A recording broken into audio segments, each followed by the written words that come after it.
Before we begin tonight's story, I want to take just a moment to thank you for being here. If you're enjoying this content, using your hype points on this video truly helps the channel more than you could possibly know. It makes a real difference in reaching more listeners like you. If you're tuning in on Spotify, leaving a review helps us out tremendously. And if you'd like, drop a comment letting us know what time it is, where you are, and where in the world you're listening from. We absolutely love seeing where everyone is tuning in from across the globe. Finally, if you enjoy these deep dives into the unexplained, consider subscribing. It keeps you updated and supports what we do here. Now let's begin. There are moments in life that rewire how you understand reality, not through spectacle or drama, but through something far more subtle.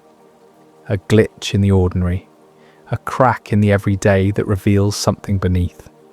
This is a story about one such moment, a story about the wrong answer to a simple question, a story about what happens when language itself becomes the evidence of something impossible. This is the wrong answer. Picture yourself sitting across from someone, clipboard in hand, asking questions you have asked 1,000 times before. Name, occupation, length of residence, the kind of mundane data collection that makes up the invisible infrastructure of modern society. You're not thinking, you are processing. Your mind is elsewhere, perhaps on dinner, perhaps on nothing at all. Then you ask a question, and the answer that comes back stops you cold. Not because it's wrong, not because it's evasive or confused, but because it's unfamiliar in a way that makes your brain stutter. The words are correct, the grammar is flawless, but something in the construction feels translated, as if the person across from you reached into a completely different framework of meaning and pulled out the closest approximation they could find. And in that moment, you realize something you cannot unlearn. The person you're speaking with is not confused. They are choosing their words very, very carefully. This is what happened to me on a cold afternoon in rural Washington state. And what I learned that day changed everything I thought I understood about who we share this world with. The job was supposed to be temporary, 6 weeks of contract work helping the state update its rural residency database. It was the kind of position that exists in the cracks of bureaucracy, funded by grants that come and go, staffed by people between careers or supplementing income. I was both. The work itself was mind-numbing. Drive to remote addresses, knock on doors, verify that people still lived where records said they did, update information if needed. Most of the residents were elderly, their homes tucked into valleys or perched on hillsides, connected to the world by gravel roads that turned to mud when it rained, which it did constantly. The training had been minimal. A morning session in a fluorescent lit community centre, a supervisor walking us through the tablet interface, a stack of printed addresses as backup in case the GPS failed, which it often did. The mountains played havoc with signals, and more than once I found myself navigating by landmarks described in notes from previous surveyors. White barn past the third cattle guard, left at the fallen cedar. House with blue tarp on roof, ignore the no trespassing signs. Resident is friendly. By the third week I had developed a rhythm. Wake early, drive 2 hours into the backcountry, complete 8 to 12 interviews, drive home. The people were mostly kind, lonely often, happy to talk to someone new, even if that someone was asking them to confirm their date of birth for the 5th year in a row. I learned to time my arrival for mid-morning, early enough that people were awake and alert, late enough that I was not interrupting breakfast. I learned which properties had dogs and which had cameras. I learned to dress in layers because a house might be sweltering with a wood stove or freezing because they were conserving propane. It was work that required attention to detail, but not creativity, endurance, but not passion. I was good at it in the way you can be good at anything if you turn off the part of your brain that asks why. Then came the address that changed everything. It was handwritten, not printed like the others, not generated by the database. Someone had written it in pen on the routing sheet, squeezed between two other entries, as if it had been added as an afterthought. The road name was unfamiliar. The house number seemed too high for the area. There were no notes, no description, just an address in blue ink that looked like it had been transcribed from something else. I almost skipped it.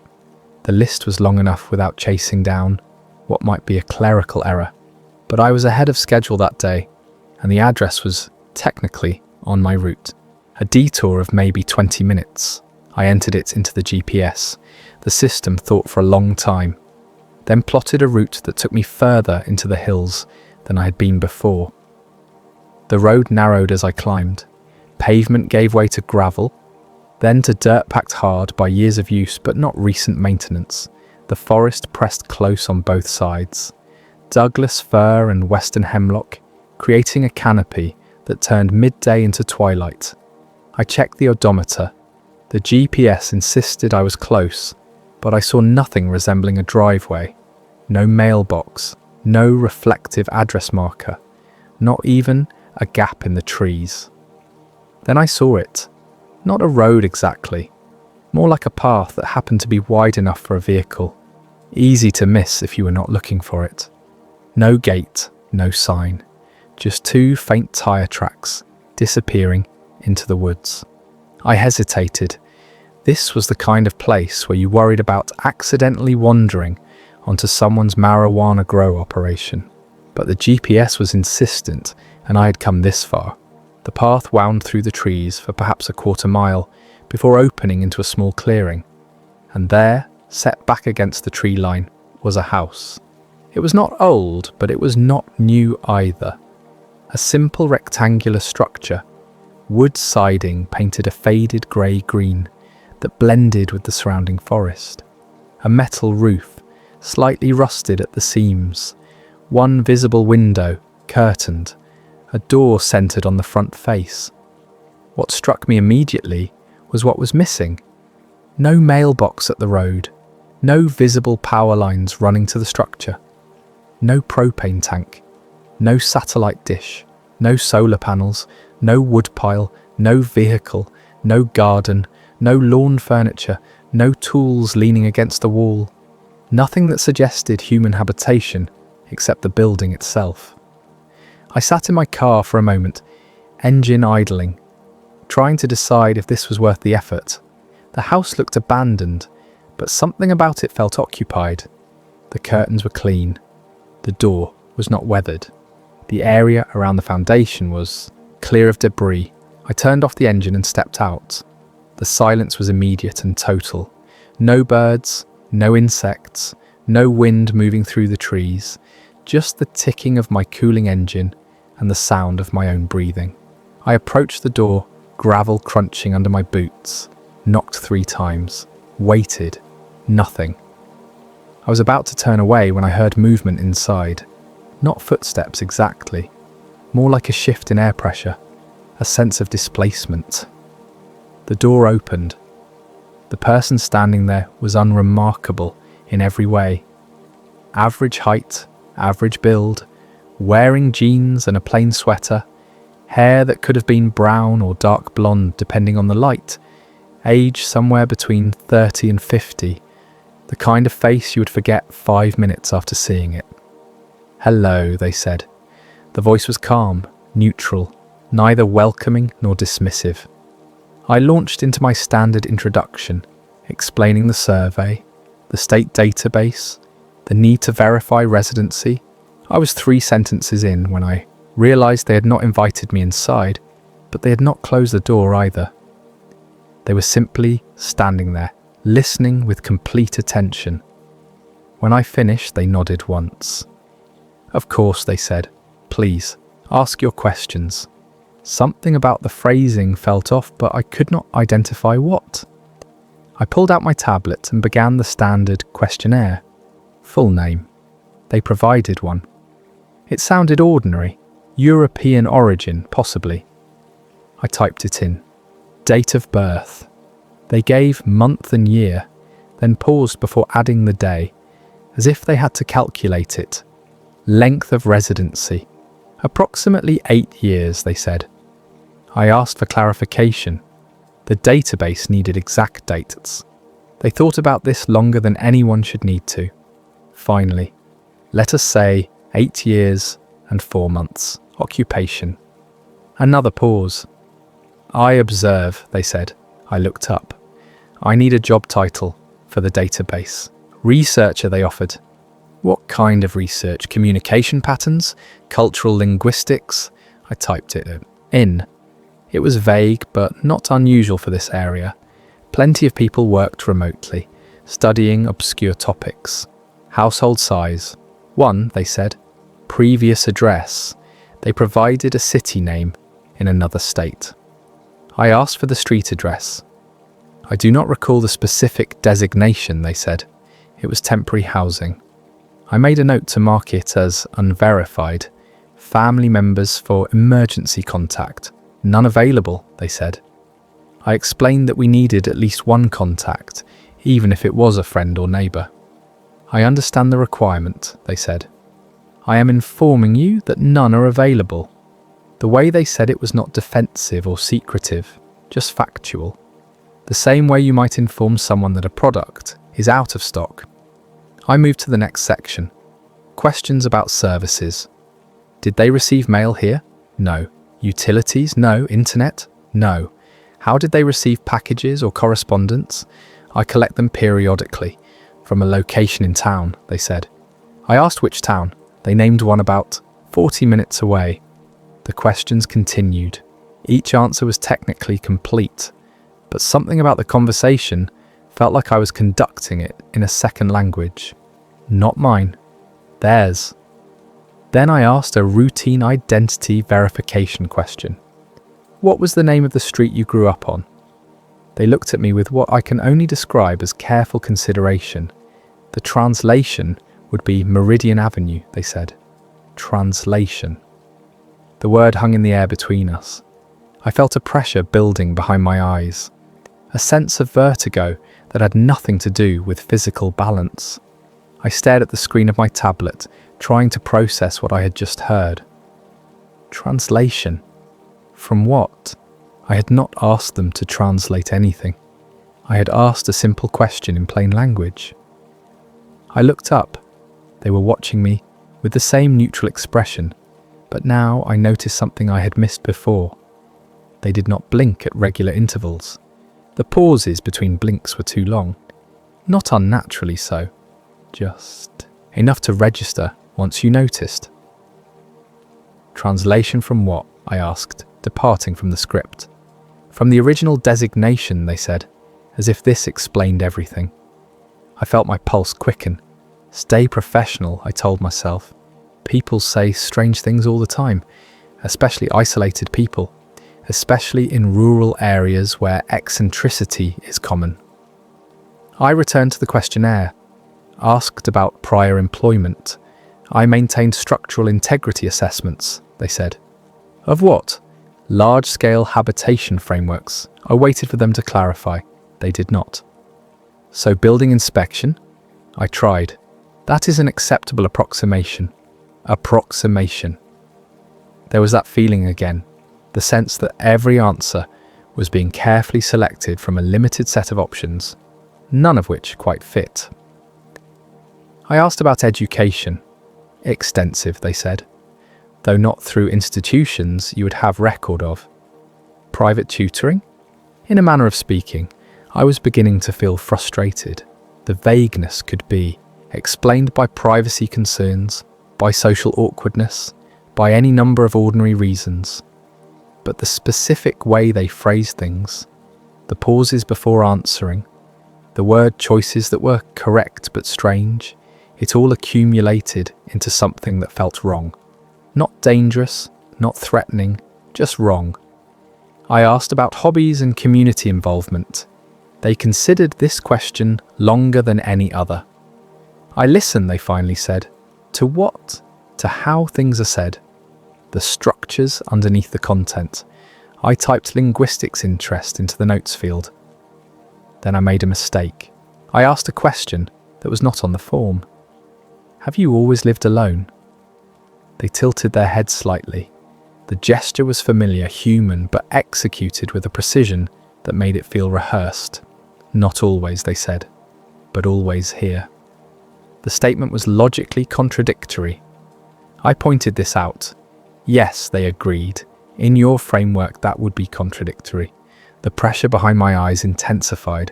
I felt a sudden need to be outside, in open air, away from this house and this person and this conversation that felt like it was slowly pulling me off balance. I should have ended the interview then.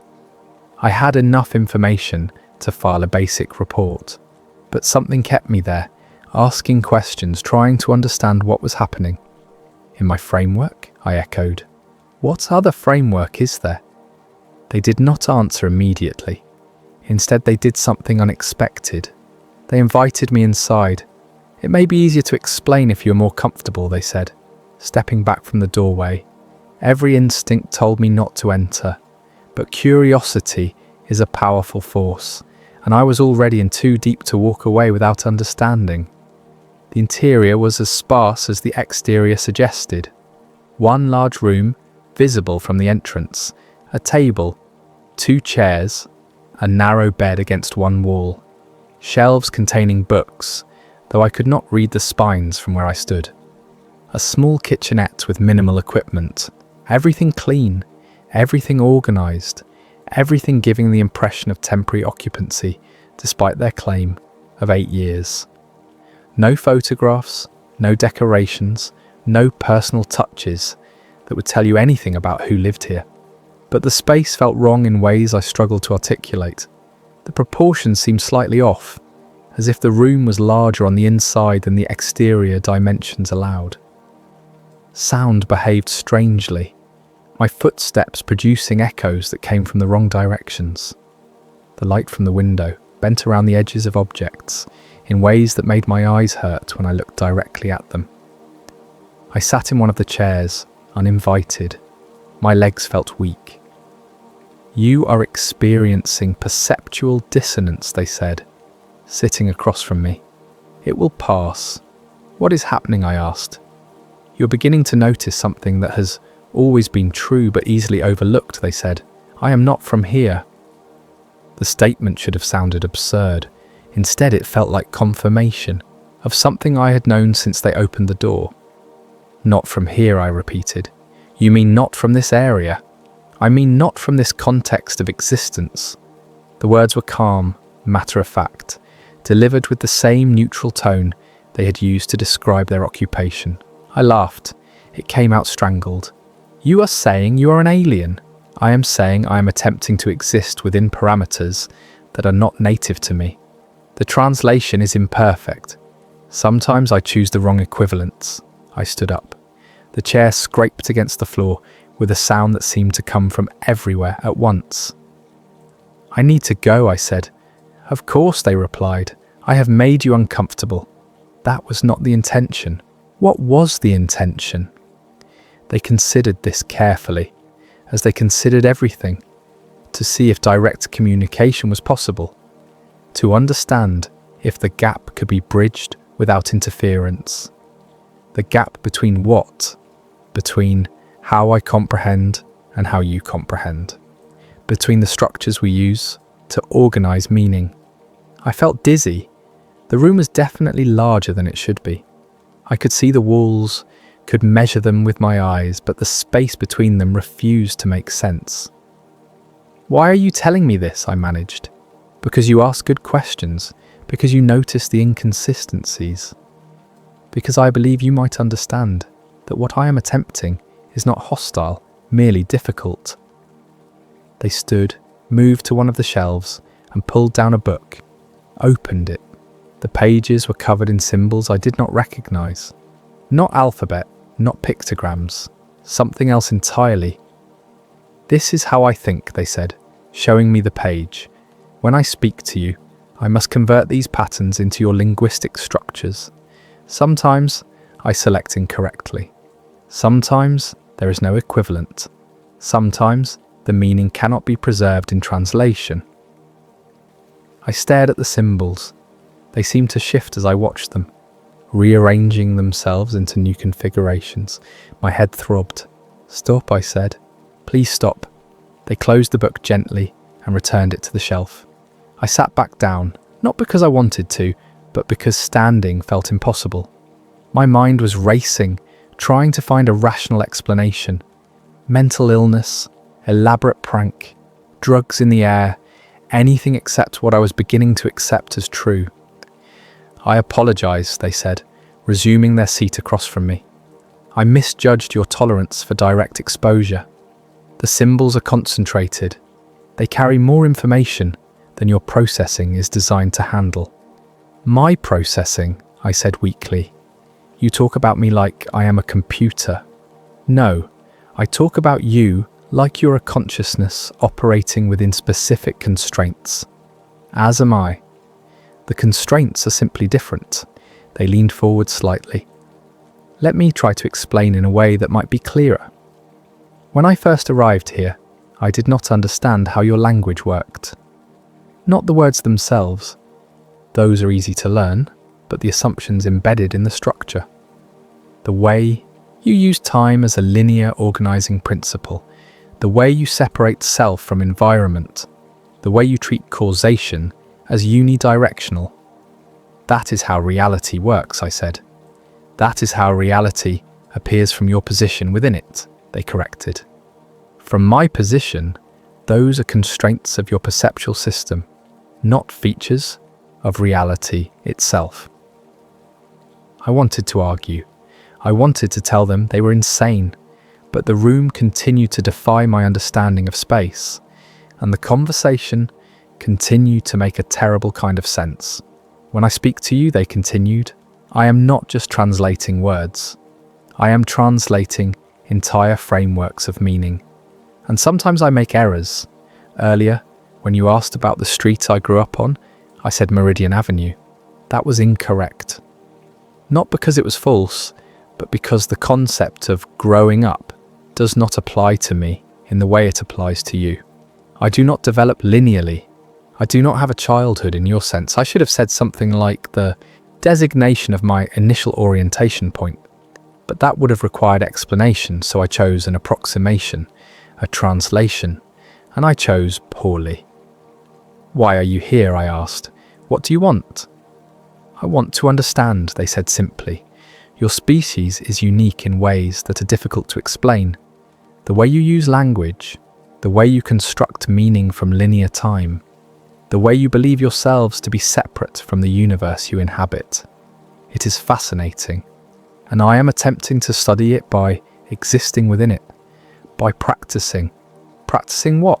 Being something I am not, communicating in ways that are not native to me, translating my existence into forms you can perceive without distortion." They paused, and for the first time, I detected something like frustration in their voice. "I am not very good at it yet. You noticed, most do not." As they spoke, I became aware of changes in the room. Subtle at first, then increasingly obvious. The shadows on the walls did not align with the position of the window. Objects on the shelves seemed to change arrangement when I was not looking directly at them. The temperature fluctuated without cause, warm, then cool, then warm again. And there was a sound, very faint, like the hum of electronics, but organic, rhythmic, almost like breathing, but coming from the walls themselves. "You are noticing the instability," they said. "I apologize. Maintaining the interface requires concentration, and our conversation is diverting my attention." Interface? The point of contact between how I exist and how you can perceive existence. This structure, this appearance, this language, all of it is constructed for your benefit. All of it is held in place by active effort. When my attention wavers, the construction becomes less stable. I looked around the room with new understanding. The house was not a house. It was a projection, a translation of something else into a form I could comprehend. "What do you actually look like?" I asked. They considered this. "There is no answer to that question that would be meaningful to you. Your visual processing requires objects to have edges, surfaces, consistent positions in space. I do not have those features in my native form. What you see is not a disguise. It is a genuine attempt to exist in a way you can interact with." The humming grew louder. The walls seemed to pulse, expanding and contracting like lungs. "I am losing cohesion," they said calmly. "Our conversation has destabilized the framework more than I anticipated. You should leave." I stood, grabbed my tablet, moved toward the door. But I had one more question. "Are there others like you?" They smiled for the first time. It was a terrible smile, not because it was threatening, but because it was so clearly an imitation of a human expression, performed by something that did not fully understand what it meant. "We are everywhere," they said. "We have always been everywhere. You simply do not notice because we have become very good at choosing the right translations. I am still learning." I had my hand on the door when they spoke again. "May I ask you something before you go?" I turned. The room had stabilized somewhat, though the proportions were still wrong. "What?" I said. "When you think of yourself, of your identity, what is the primary organizing principle you use?" It seemed like a simple question, but as I opened my mouth to answer, I realized I did not know how to respond. Did they mean my name, my job, my relationships, my memories, my body? All of these seemed true but incomplete. "I am me," I finally said. "I am this continuous experience of being." They nodded slowly.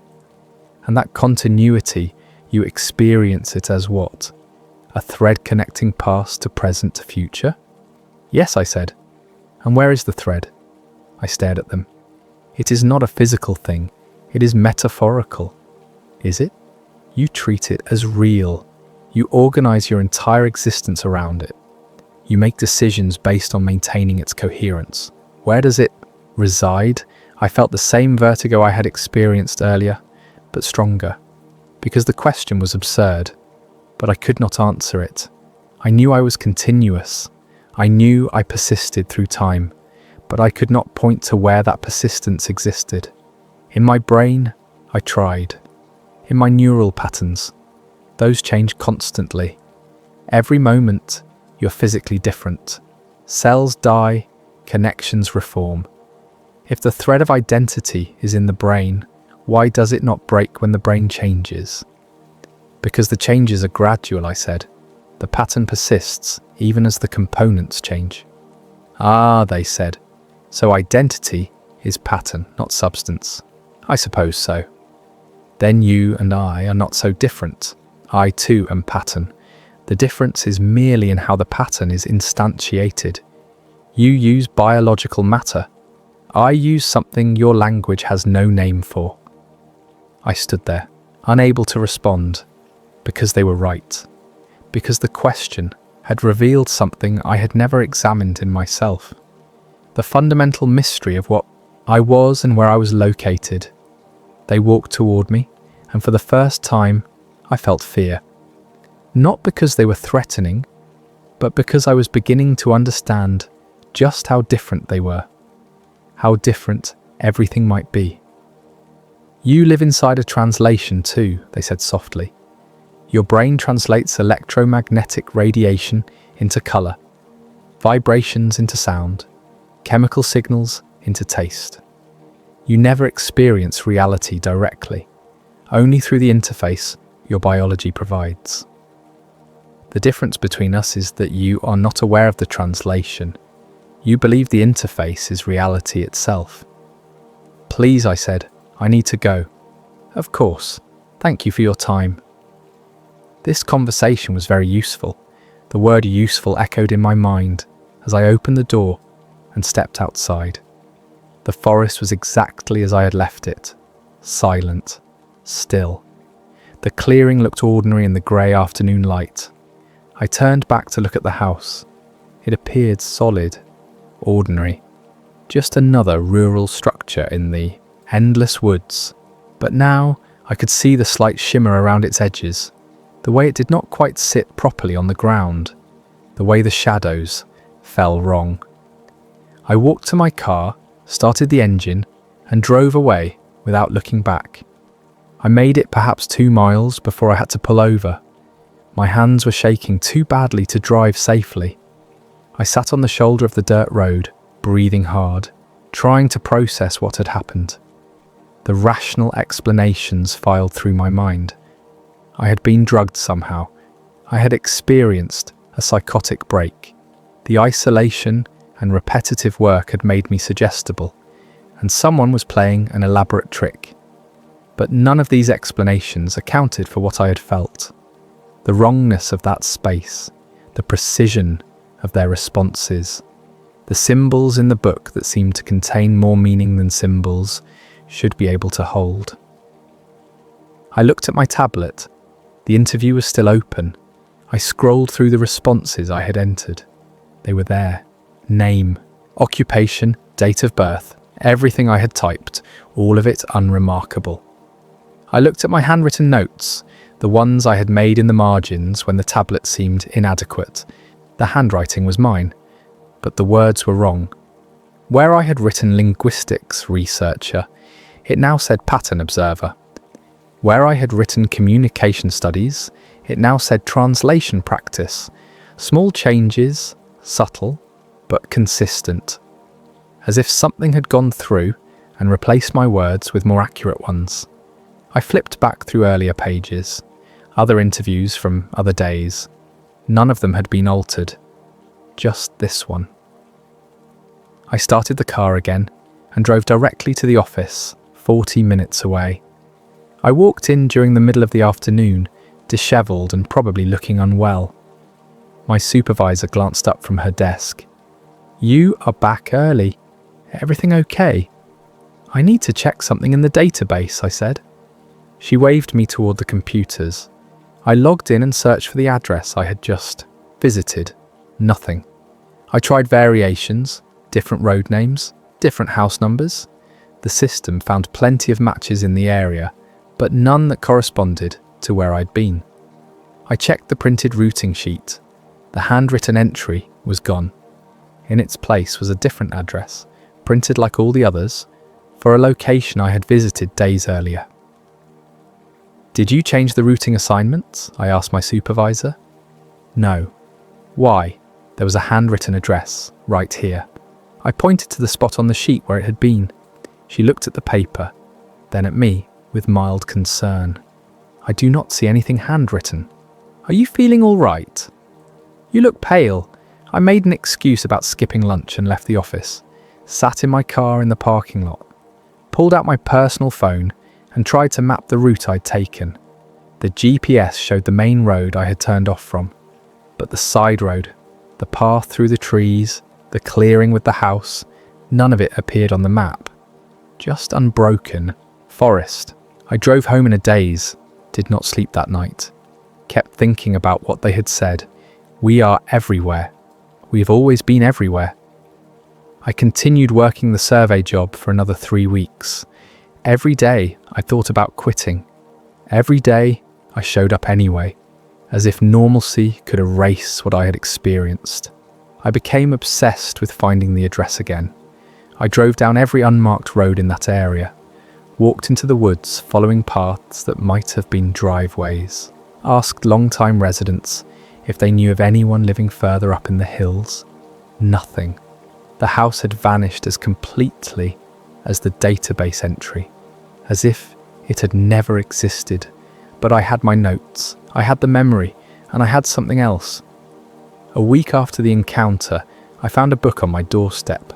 No packaging, no note, just a hardcover volume with a plain grey cover and no title. I opened it carefully. The pages were filled with the same symbols I had seen in that impossible room, shifting, rearranging, carrying meaning that pressed against the edges of my comprehension. I could not read them, but sometimes, late at night, I would open the book and stare at a page, and fragments of understanding would surface. Not language exactly, more like direct knowing. I learned that what I had met was not an individual, but a temporary configuration of something larger. A node of awareness, testing the boundaries of human perception. I learned that they have been here longer than our species, that they exist in the spaces we do not look, speaking in frequencies we do not hear, experiencing time in dimensions we cannot access. I learned that most of them have perfected the translation, that they move among us invisible, not because they hide, but because we lack the framework to perceive them. And I learned that the one I met was young by their standards, still making mistakes, still choosing wrong words and letting the illusion slip, still practicing. The book disappeared after a month. I woke one morning and it was simply gone. No evidence it had ever existed except the knowledge it had left behind. I quit the survey job not long after, told them I was moving out of state, needed a change. They accepted my resignation without question and probably forgot about me within a week. But I have not forgotten. I pay attention now to the small linguistic slips, the person in the grocery store who uses slightly wrong words, the stranger at the bus stop who pauses too long before answering simple questions, the neighbour who has lived next door for years but whom no one can quite remember moving in. The translations are usually perfect, the interface usually holds, but sometimes, if you listen carefully, you can hear it. The gap between what is being said and what is being meant. The space where one framework of reality is being converted into another. The evidence that we are not alone and never have been. People expect alien contact to be dramatic. Ships in the sky, beings with advanced technology, government conspiracies and military interventions. The kind of encounter that forces itself upon you, impossible to ignore or deny. What I experienced was none of those things. It was quiet, domestic, small, a conversation in a clearing, a resident answering questions, a subtle wrongness that could be explained away by a dozen ordinary causes. And that, I have come to believe, is the point. We are looking for the spectacular while missing the mundane, scanning the skies while ignoring the stranger speaking slightly off beside us, waiting for revelation while living inside translation. The encounter taught me that intelligence does not need technology to bridge the gap between worlds. It needs only language, patience, precision, and a willingness to practice until the mistakes become invisible.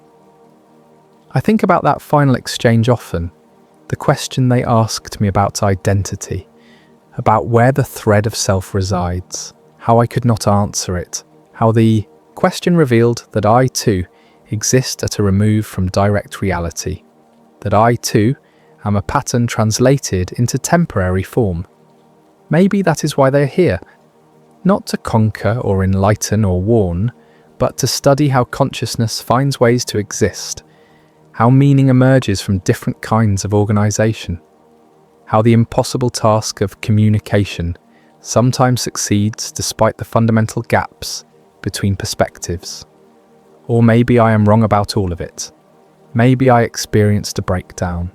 Maybe the house was real and occupied by someone with mental illness and a gift for unsettling conversations. Maybe the symbols in the book were nothing more than elaborate doodles and my mind filled in the meaning it wanted to see. I cannot prove what happened. I have no evidence that would convince anyone else. No photographs, no recordings, just memory and a set of altered notes that only I can see the changes in.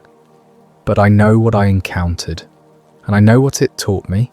That reality is not a fixed thing, but a negotiation between perspective and pattern.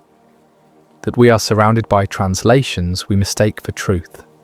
That somewhere in these woods, and in countless other quiet places, they are still here, still watching, still learning, still practicing the difficult art of seeming human. And one day, they will perfect it completely. The mistakes will disappear, the slips will cease, the translations will become flawless, and we will never know they are among us. Unless, like me, you happen to meet one who is still learning, who chose the wrong word at the wrong moment, who let you see behind the interface for just long enough to understand. Whatever I met that day was not hiding, it was practicing. And the question that haunts me now, the one I cannot answer, is this. What happens when the practice is complete? What happens when the translation becomes perfect? When there is no gap left to notice, no linguistic slip to catch, no wrongness to make you pause and wonder. I think about this every time I speak to someone new, every time an answer feels slightly off, every time I notice someone choosing their words with unusual care. And I listen, because somewhere in the space between what is said and what is meant, the truth is waiting. The truth that we have never been alone. We have simply been unable to recognize the shapes intelligence takes when it does not look like us, until it learns to look exactly like us, and then we will never see it at all. Thank you for listening to this story. If it gave you something to think about during your drive, your walk, or as you drift off to sleep, I would appreciate it if you would subscribe to the channel. Leave a comment telling us where you are in the world and what time you're hearing this. We love knowing that these stories reach people in different places, different time zones, all connected by curiosity about what might exist just beyond our perception. Until next time, sleep well and pay attention to the words people choose. You never know when you might catch a mistake.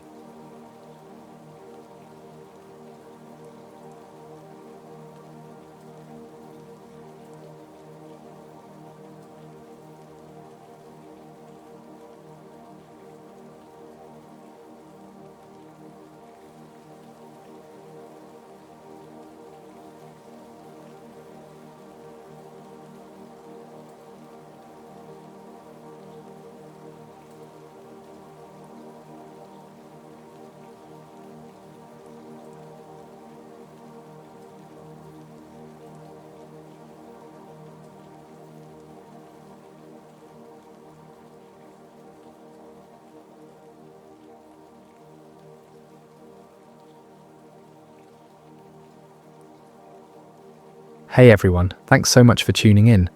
Before we get started, I want to ask for a quick favour.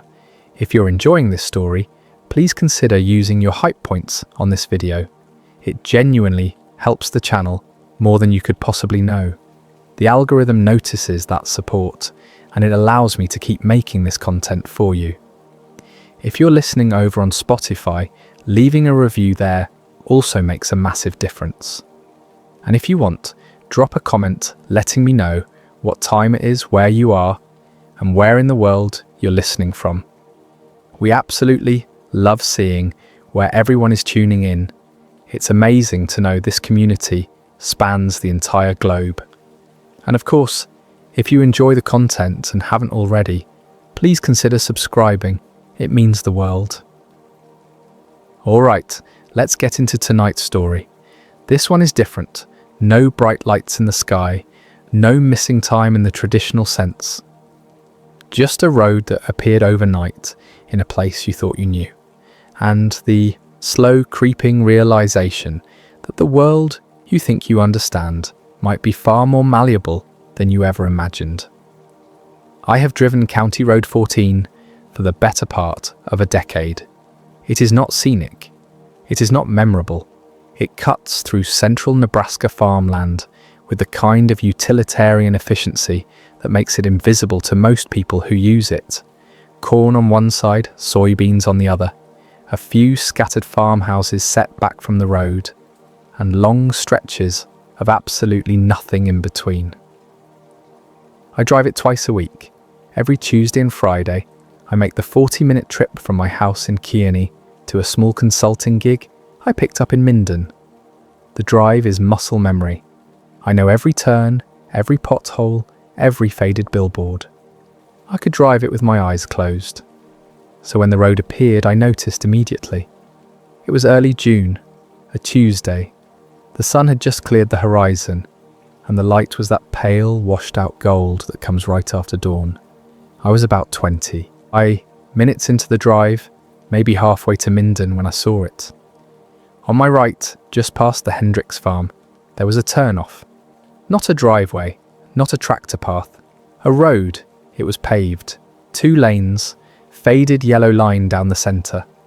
The asphalt was dark grey, weathered, the kind of colour you only get after years of sun and winter freeze. There were no signs, no reflectors, no indication of where it led or why it existed. I slowed down, not because I wanted to turn, just because my brain needed a second to process what I was seeing. I had driven past this exact spot hundreds of times. There had never been a road here. I pulled over onto the shoulder and put the car in park. I sat there for a moment, staring at the turnoff. It looked old. It looked like it had been there for decades. The edges were cracked. Weeds grew through the seams. There was a thin layer of dust across the surface, undisturbed except for a single set of tyre tracks that disappeared around a curve about 100 yards in. I checked my mirrors. No other cars. I looked at the farmhouse in the distance. No movement, no lights. I pulled out my phone and opened the map. County Road 14 showed up exactly as it always had. A straight line running east to west. No intersections, no turn-offs, nothing.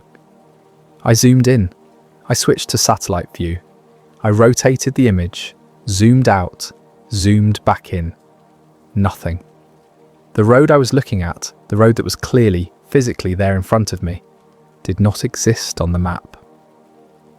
I sat there for a long time, long enough that the sun climbed higher and the light shifted from gold to white. Long enough that I started to feel ridiculous for sitting on the side of the road, staring at a turn-off like it was some kind of supernatural event. But it felt wrong. Not dangerous, not threatening, just wrong in a way I could not articulate. Eventually, I put the phone down, shifted back into drive, and continued to Minden. I did not take the turn, not that day. The meeting in Minden was routine. Budget projections for a small agricultural equipment manufacturer. Numbers on spreadsheets, revenue forecasts, the kind of work that occupies your hands but leaves your mind free to wander. And wander it did. I kept seeing that road, the faded yellow line, the cracks in the asphalt, the tyre tracks leading into nothing. I tried to focus. I nodded at the right times. I made notes. I asked questions that sounded engaged and professional. But underneath it all, my thoughts kept circling back to that turn-off. When the meeting ended, I packed up my laptop and headed back to my car. The drive home would take me past the spot again. I told myself I would just glance at it, confirm it was still there, then I would go home and forget about it. But I knew I would not forget about it. Chapter 2. Checking the maps. I could not stop thinking about it. All through my meetings that morning, I kept seeing that road in my mind. The faded yellow line, the cracks in the asphalt, the tyre tracks. On the drive back, I slowed down as I approached the Hendricks farm. The turn-off was still there, exactly as it had been, unchanged. I pulled over again. This time I got out of the car. The air was hot and still. The only sound was the faint hum of insects in the ditches and the distant rumble of a tractor somewhere far off. I walked up to the edge of the turn-off and crouched down, running my hand along the pavement. It was real, solid, warm from the sun. There was no construction debris, no tyre ruts from heavy machinery, no smell of fresh tar. It looked like it had been here forever. I stood up and looked down the road. It curved gently to the right, disappearing behind a line of trees about 200 yards out. I could not see where it went. I took a picture, then another. I pulled out my phone and checked the map again, zooming in on my exact location. Nothing. The blue dot that represented my position sat squarely on County Road 14. No intersections, no side roads. I switched to satellite view and waited for the image to load. When it did, I zoomed in as far as the resolution would allow. The land where I was standing showed nothing but grass and dirt. No pavement, no road. I took a screenshot. Then I got back in my car and drove home. That night, I pulled out every map I owned. I am not a collector, but I had a few old atlases in a box in the garage. Relics from road trips in the early 2000s, before GPS made them obsolete. I spread them out on the kitchen table and went through them one by one. County Road 14 appeared in all of them, but there were no side roads, no turn-offs, no intersections between Kearney and Minden. I checked online. I pulled up historical satellite imagery going back 20 years.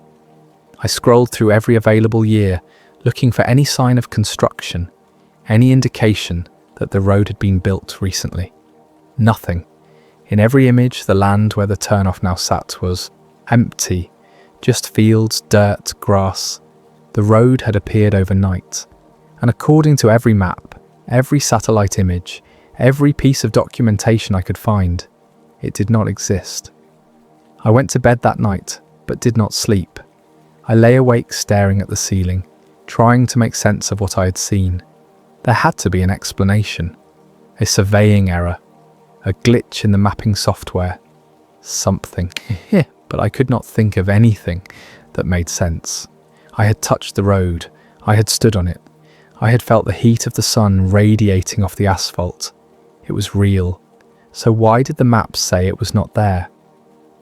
The next morning I called the County Road Commission. A woman answered on the third ring. She sounded tired. I explained that I had found what appeared to be a road that was not on any maps.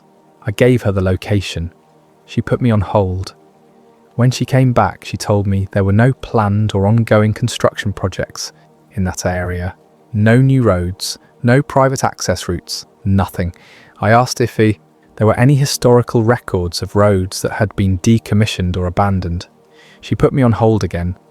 This time, when she came back, her tone had changed. She sounded uncertain.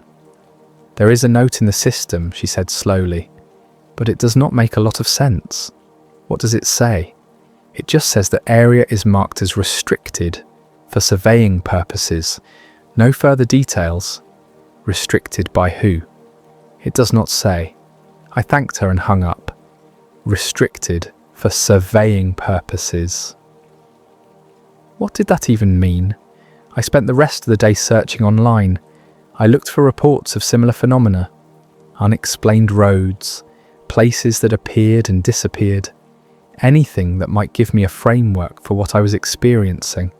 I found plenty of stories, urban legends about phantom highways, Reddit threads about people who had driven down roads that did not exist on maps, forum posts from paranormal enthusiasts claiming that certain locations were thin places where reality was unstable. None of it felt right. None of it matched what I had seen. The road was not a legend. It was not a story someone had told me. It was there, physical, real, and I needed to know where it went. Chapter 3, the first drive. I went back on Friday. I told myself I was just going to drive past it again, confirm it was still there, maybe take a few more pictures. I was not planning to turn, but when I got there, I slowed down, and then I stopped. And then, without really deciding to, I turned onto the road. The transition was smooth, no bump, no change in the sound of the tyres. The pavement was in better condition than County Road 14, which made no sense given how old it looked. I drove slowly, 20 miles per hour, maybe less. The road curved gently through a stand of cottonwood trees. The branches overhead filtered the sunlight into soft, dappled patterns on the asphalt. It should have felt peaceful. It did not. The first thing I noticed was the silence. Not complete. Silence, the engine was still running. The tyres were still humming against the pavement, but everything else had dropped away. No wind, no birds, no insects. I rolled down the window. Nothing. The air was still. Not calm, still. Like the atmosphere had been paused. I kept driving. The road straightened out after the trees, opening into a wide, flat expanse. There were no crops here, no fences. Just low grass and hard-packed dirt stretching out in every direction. The distance felt wrong. I had been driving for maybe 2 minutes, but when I checked the odometer, it said I had gone almost 3 miles. That was not possible. I had been going 20 miles per hour. The math did not work. I looked in the rear view mirror. The trees were gone. The entrance to the road was not visible. I should have been able to see it. The land was flat. There was nothing blocking the view, but it was not there. I kept driving. The landscape did not change. The same flat grass, the same hard-packed dirt, the same empty sky. I checked the odometer again. 5 miles, then 7, then 10. I had been driving for maybe 10 minutes. I looked at the gas gauge. It had not moved. I looked at the clock on the dashboard. The numbers were frozen. 9:23. The same time it had been when I turned onto the road. I felt my chest tighten. I told myself to stay calm, to keep driving, to see where the road led. But part of me, some deep animal part, was screaming at me to turn around. I did not turn around, not yet. Chapter 4. The structure. The road ended at a structure. I do not know what else to call it. It was not a building. It was not a craft. It was not ruins. It was assembled. That is the only word that fits. It looked like something that had been put together from parts that were not designed to fit, but had been made to fit anyway. Smooth sections next to angular ones.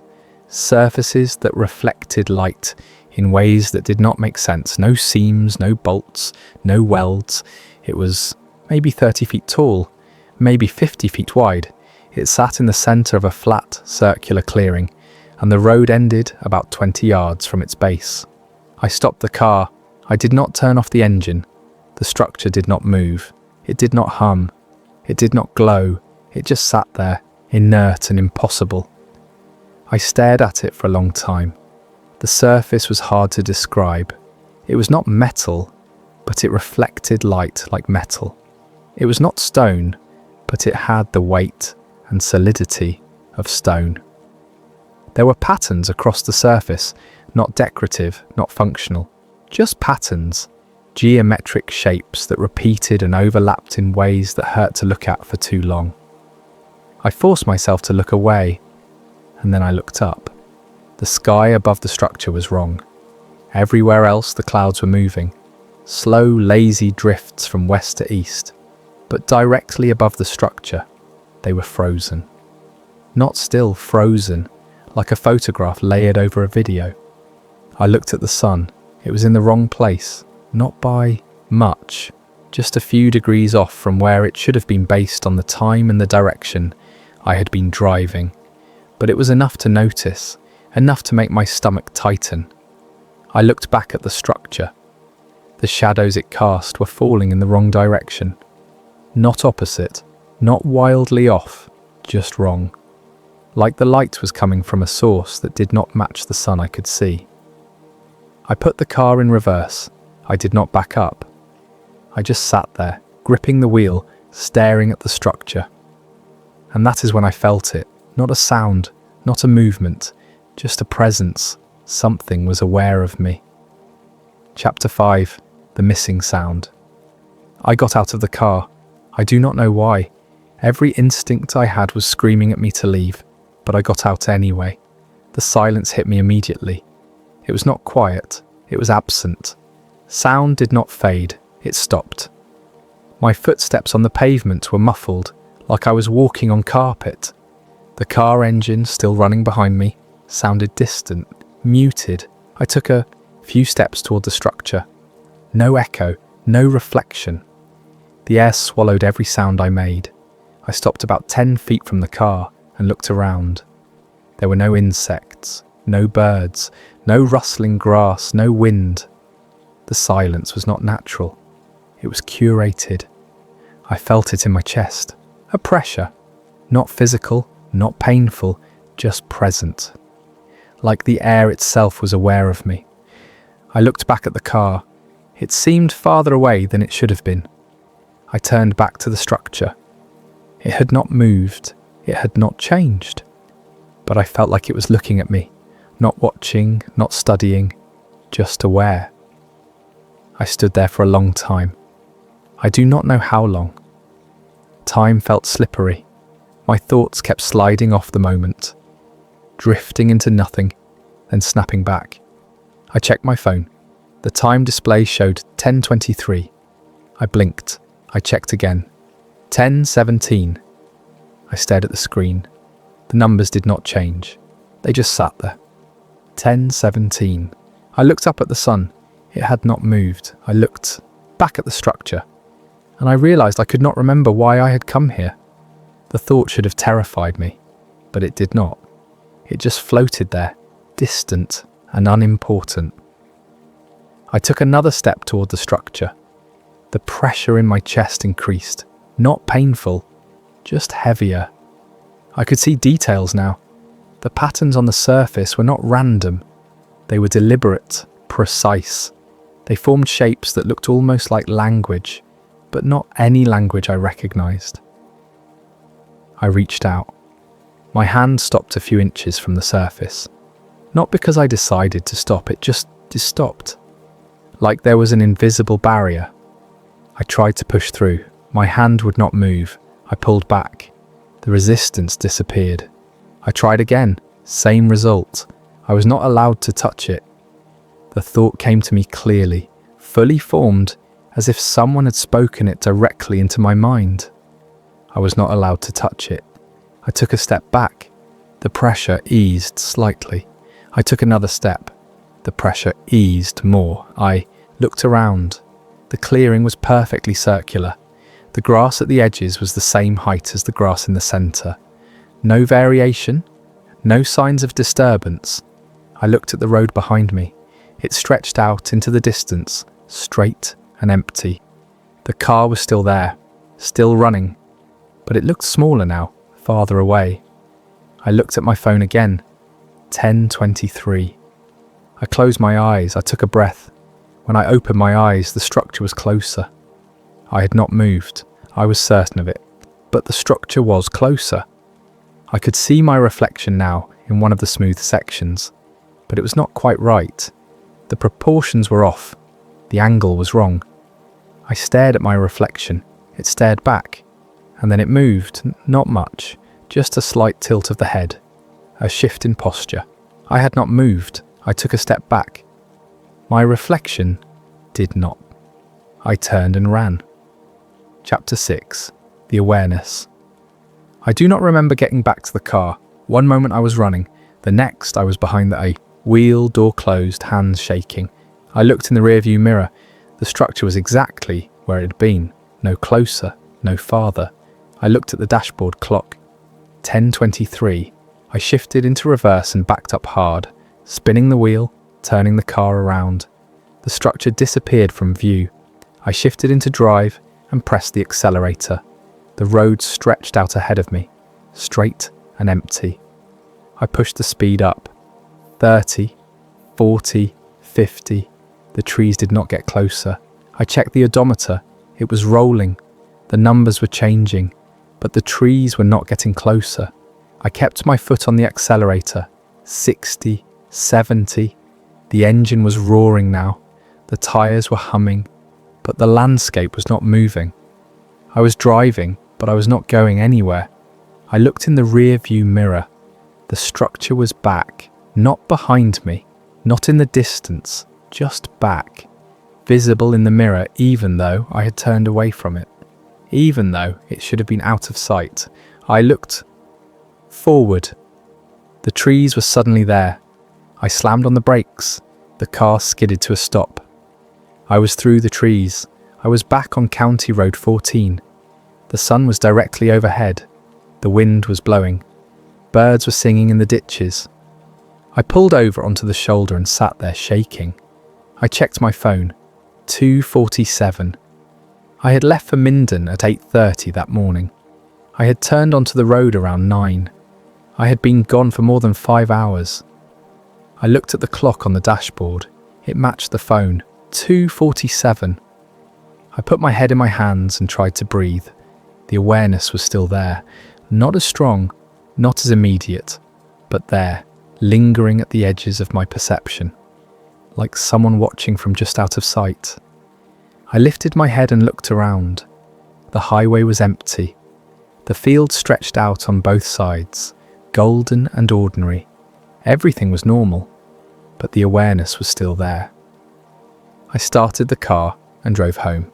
It followed me, not physically, not visibly, but I could feel it, in the back of my mind, in the corners of my vision. I drove faster, 70, 80. The awareness did not fade. I pulled into my driveway and sat in the car, with the engine running. The awareness was still there. I went inside, I locked the door, I closed the blinds. The awareness did not leave. I sat on the couch and stared at the wall. I do not know how long I sat there, long enough that the light shifted, long enough that the shadows moved, and then slowly the awareness faded, not all at once, gradually, like someone walking away, getting farther and farther until they were out of range. I took a breath, then another. It was gone, but I knew it would come back. Chapter 7. Time slips. I did not leave the house for 3 days. I called in sick to work. I ignored phone calls. I let emails pile up unanswered. I spent the time researching, reading, searching for anything that might explain what had happened to me. I found a lot of stories, more than I expected. There were forums dedicated to people who had experienced similar phenomena. Missing time, roads that did not exist, structures that appeared and disappeared. Most of the stories were vague, second-hand, the kind of thing that gets passed around and distorted until it barely resembles the original experience. But some were detailed, specific, and they matched what I had experienced in ways that were impossible to ignore. One account stood out. It was from a woman in Montana. She'd been driving home from work one evening when she noticed a dirt road she had never seen before. She turned down it out of curiosity. The road led to a clearing with a structure in the centre. She described it the same way I would have. Assembled, no seams, wrong shadows. She had gotten out of her car and walked toward it. She felt the silence, the pressure, the awareness, but she had not run. She had walked up to the structure and stood there, waiting. She did not say what she was waiting for, just that she knew she was supposed to wait. And then, after an indeterminate amount of time, the structure had opened. Not a door, not a hatch. It had just opened, like the surface had become permeable. She had looked inside. She did not describe what she saw. She said she could not. Not because it was indescribable, but because the memory would not hold. Every time she tried to recall the details, they slipped away. When she finally left, hours had passed. The road was gone. Her car had been moved to the side of the highway. Keys in the ignition, engine off. She never went back. She never looked for the road again. But she said the awareness never fully left her. It was always there, quiet, waiting. I read the account 3 times. Then I closed the laptop and sat in the dark. I knew I would go back, not because I wanted to, but because I had to. The awareness was waiting, and it would not stop waiting until I returned. Chapter 8. The Road Back. On the tour, 4th day, I went back. I did not plan it. I woke up that morning with the intention of going to work, of resuming my normal routine, of pretending that nothing had happened.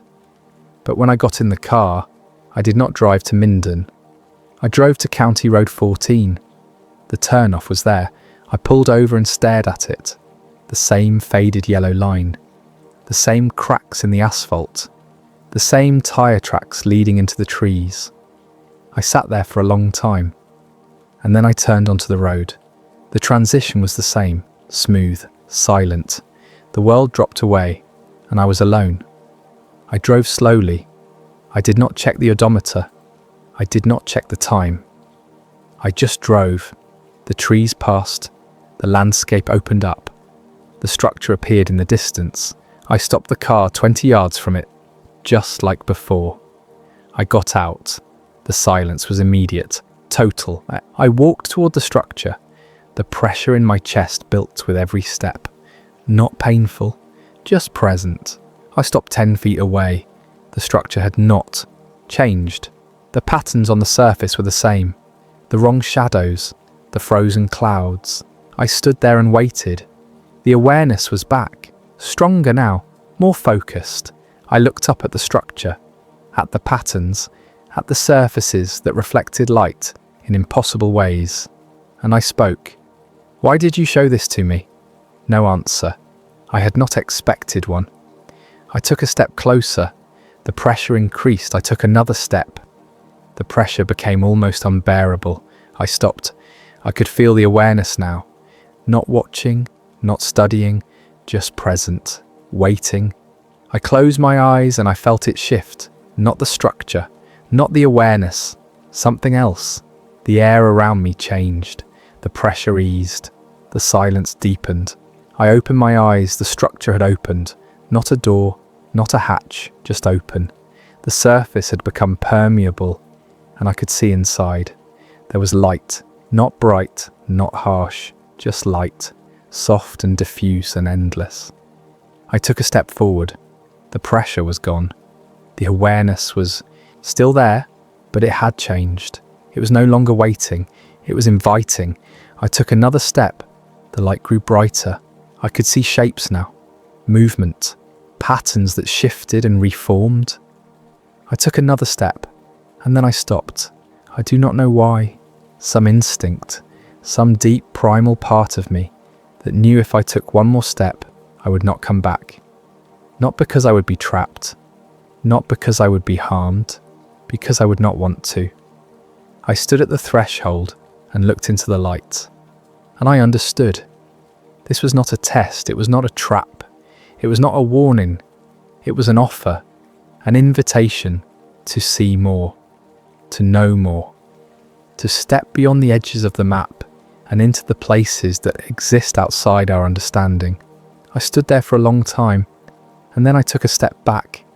The structure closed, the light disappeared, the awareness shifted again. Not disappointed, not angry, just neutral.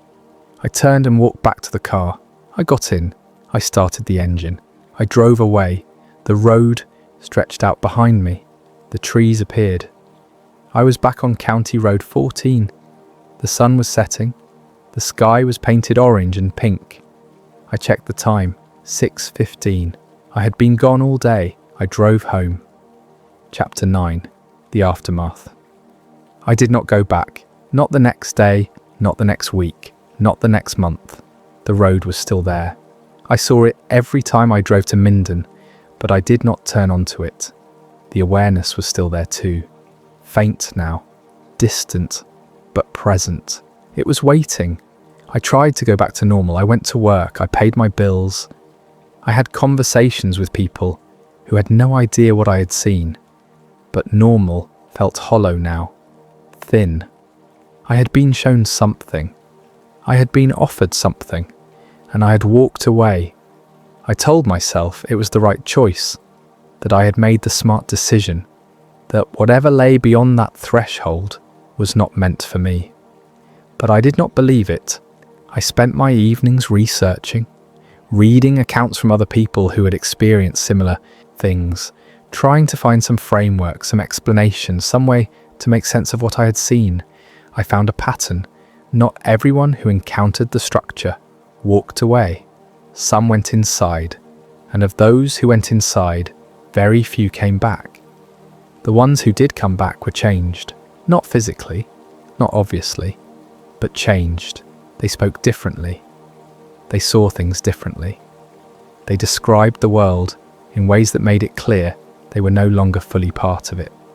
One man said he could see the edges now, the places where reality folded over itself, the seams in the fabric. A woman said she could hear the hum, a low, constant vibration that ran through everything, the sound of the world itself. Another man said he could feel the awareness all the time now, not just in specific places, everywhere, in every moment. They all said the same thing. They could not go back, not physically. They were still here, still walking around, still living their lives, but they were no longer part of this world, not fully. They existed in the spaces between, in the margins. I read their accounts and felt a cold certainty settle over me. That was what the structure had been offering. Not knowledge, not power, not answers, a place outside, a perspective beyond, and I had turned it down. Chapter 10, The Road is Gone. 3 months after my last visit, the road disappeared. I was driving to Minden on a Tuesday morning. I passed the Hendricks farm. The turnoff was not there. I pulled over and got out. The ground was undisturbed, no pavement, no cracks, no tyre tracks, just dirt and grass, exactly as it had been before the road appeared. I stood there for a long time, staring at the empty space. The awareness was gone too, not faded, not distant, gone. I got back in the car and drove to Minden. I went to my meeting, I came home, and for the first time in months I felt alone, truly alone. The awareness had been with me for so long that I had stopped noticing it. But now that it was gone, the absence was overwhelming. I went home that night and pulled out all my notes, all my research, all the maps and screenshots and photographs. I looked at the picture I had taken of the turnoff on that first day. The road was there, clear, visible, real. I looked at the satellite images, the historical data, the maps, nothing. I opened my GPS history. The days I had driven down the road showed straight lines, no detours, no turns. It was as if it had never existed. I closed the laptop and sat in the dark. The road was gone. The awareness was gone. The structure was gone. And I was left with nothing but the memory. But the memory was enough, because I knew something now that I had not known before. The world is not fixed. It is not static. It is not fully mapped. There are roads that appear and disappear. There are structures that exist outside our frameworks. There are places that are shown to some and hidden from others. And once you have seen one, you cannot unsee it. The map you thought you had is incomplete. The world you thought you knew is larger and stranger than you ever imagined. And somewhere in the spaces between the roads we see and the roads we do not, the awareness is still waiting. Not for everyone, just for those who have been shown. Chapter 11. What it means. I have spent the last year trying to understand what happened to me. I have read hundreds of accounts. I have spoken to dozens of people who claim to have had similar experiences. I have driven down roads that were not on maps and stood in places that should not exist. And I have come to a conclusion. The structure was not alien. It was not supernatural. It was not paranormal. It was cartographic. That sounds absurd, I know, but it is the only explanation that makes sense. We think of maps as representations of reality, as tools we use to navigate the world. But they are more than that. They are filters. They are frameworks. They are the way we organise space and make it comprehensible. But what if the map is not passive? What if it shapes what we see? What if the roads we drive, the places we visit, the world we inhabit, are all defined by the maps we carry? And what if there are places that exist outside those maps. Places that are real but not included. Not because they're hidden, but because they do not fit the framework. The structure was one of those places. It was not hidden. It was not concealed. It was simply outside the map. And when I drove down that road, I stepped outside the framework. I saw a piece of the world that exists beyond the edges. And once you have seen it, you cannot go back. Not because you're changed, not because you're broken, but because you know now that the map is incomplete, that there is more out there than what is marked and labelled and documented. And that knowledge changes everything. Chapter 12. The Return. 6 months after the road disappeared, I saw it again. Not the same road, a different one. I was driving through Wyoming, middle of nowhere, empty highway cutting through sagebrush and hard-packed dirt. And there it was, a turnoff, paved, weathered, faded yellow line down the centre.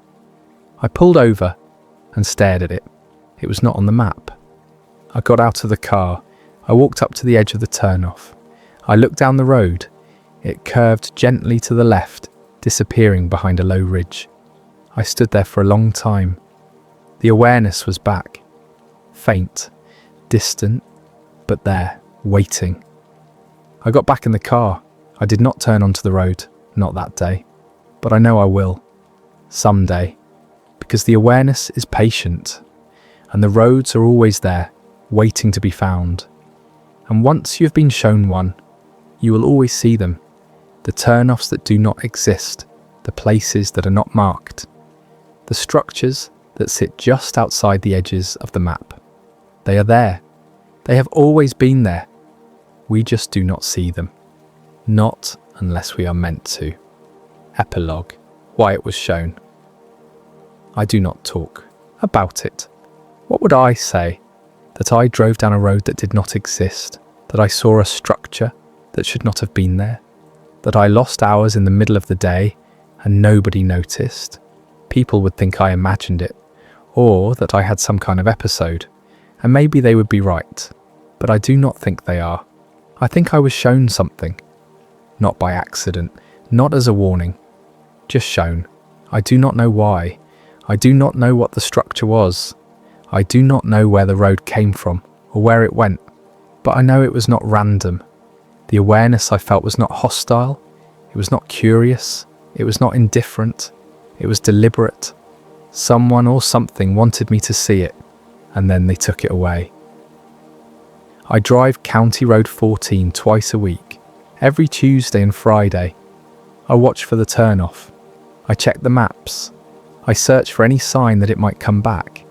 It has not, but I know it could, because I have learnt something I did not know before.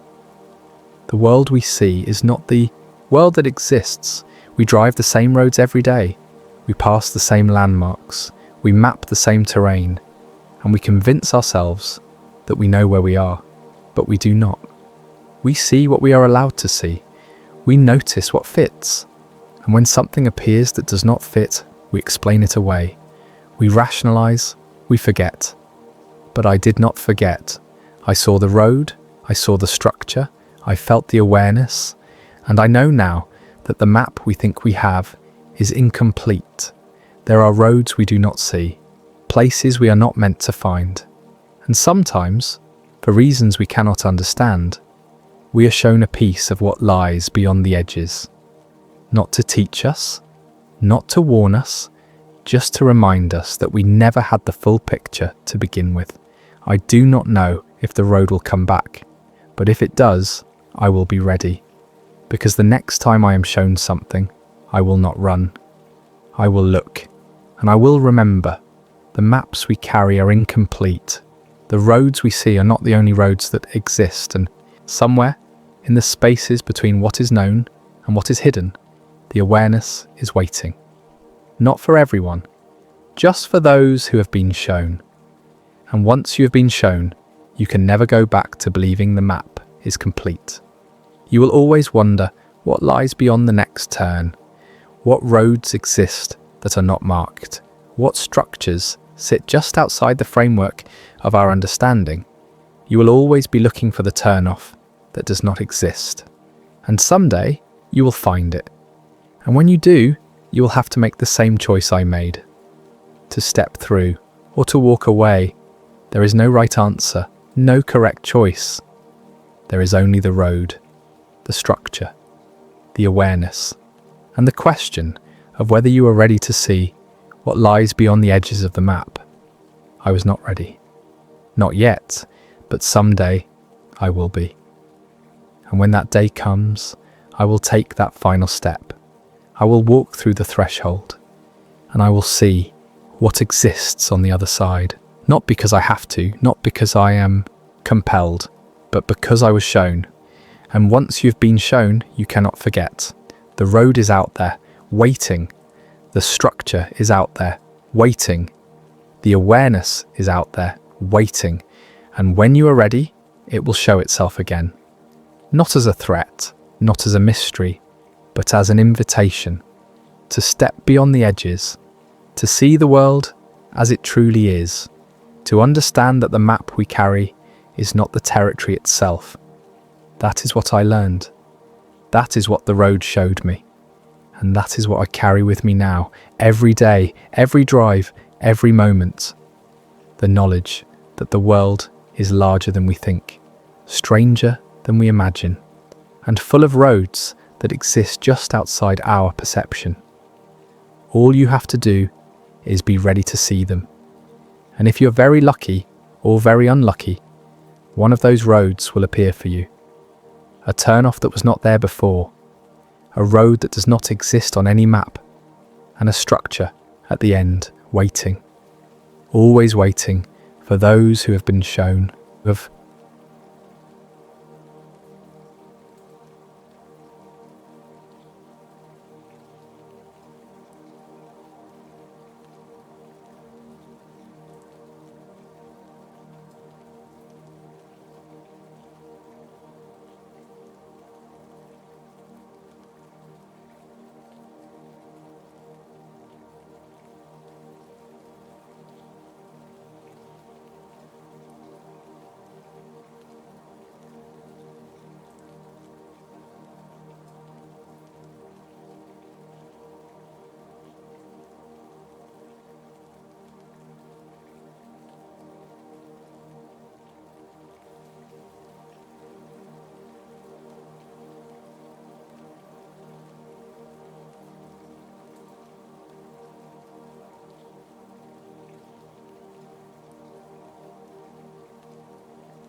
They told us it was the war that made men see things.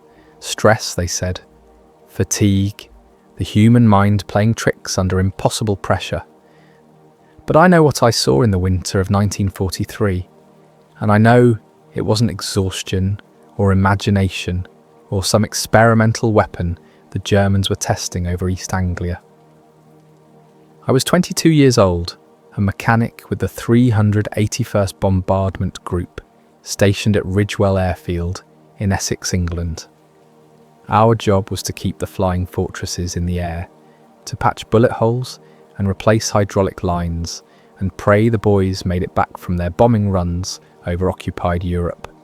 It was brutal work, honest work, and I was good at it. But this isn't a war story. It's not a ghost story either, though God knows there were enough ghosts at Ridgewell by the time I left. This is something else entirely. Something I've carried for more than 30 years without speaking a word of it to anyone who mattered. My wife thinks I have nightmares about the war. My children think I'm just an old man who stares too long at the night sky. They're not entirely wrong, but they're not right either. I'm writing this down now because I found something. Documents, proof that I wasn't alone, that what happened in those woods wasn't some private madness. The British government declassified certain files in '77, buried in mountains of bureaucratic paper about radar stations and aircraft production. But there, hidden in a folder marked with codes I didn't understand, was a memo dated December 19th, 1943. The night I collapsed in the forest, behind Ridgewell Airfield. The night everything changed. I'm 84 years old now. My hands shake when I write. The doctors say my heart could give out any day, and I believe them. So this is my confession, my testimony, my desperate attempt to tell someone what really happened before I'm gone. Not because I need anyone to believe me, but because the truth deserves to exist somewhere other than my failing memory. It started with the lights. Chapter 1. The First Sight. December was always brutal in Essex. The cold came off the North Sea like a living thing, cutting through wool and leather, settling into your bones until you forgot what warmth felt like. We worked in shifts around the clock, servicing the bombers that limped back from daylight raids over Germany. The night shift was the worst, working under blackout conditions with shielded lamps that barely illuminated the work in front of your face. You learned to work by feel as much as sight, your hands memorizing the placement of every bolt and wire. It was just past 2 a.m. on December 8th when I first saw it. I was underneath a fortress, checking the landing gear for stress fractures, when Jimmy Hartwell called down to me from the wing. Jimmy was from Ohio, a kid with freckles who still wrote to his mother every week. Good mechanic, better friend. "Hey you, see that?" His voice had an edge to it I didn't recognise. I rolled out from under the fuselage, wiping grease from my hands. "See what?" He was pointing east toward the edge of the airfield where the farmland began. At first I didn't see anything unusual, just the darkness beyond our work lights, the distant outline of trees against the starless sky. Then I caught it. A light, orange, roughly circular, hovering maybe 200 feet above the ground. It wasn't moving like an aircraft, no sound of engines, no navigation lights, just this steady, pulsing glow that seemed to drift slowly southward. "Weather balloon," I suggested, though I didn't believe it even as I said it. "At 2 a.m, Jimmy climbed down from the wing. "And look how it's moving." He was right. The light was executing a pattern, a slow figure 8 that no balloon could manage, especially not in the December wind that was currently making our work lights swing on their stands.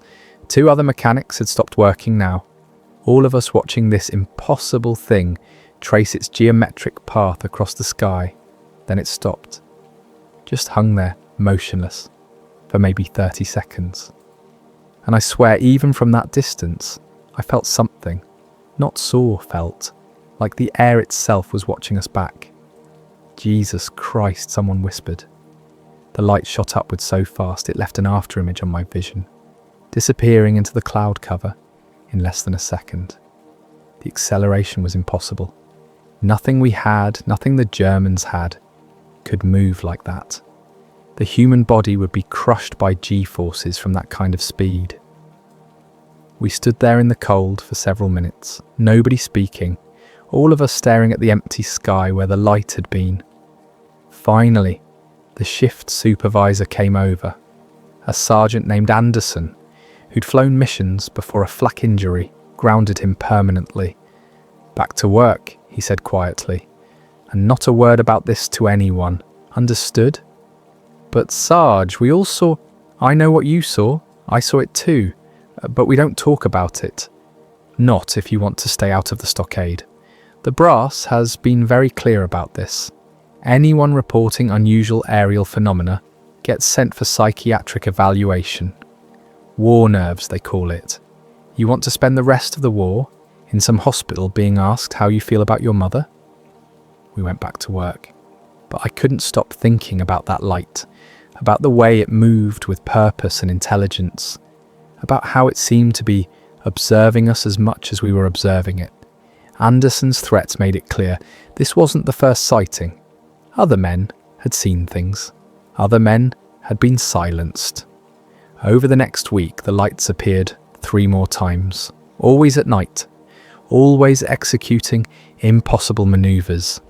The pilot started calling them Foo Fighters, a phrase borrowed from a comic strip.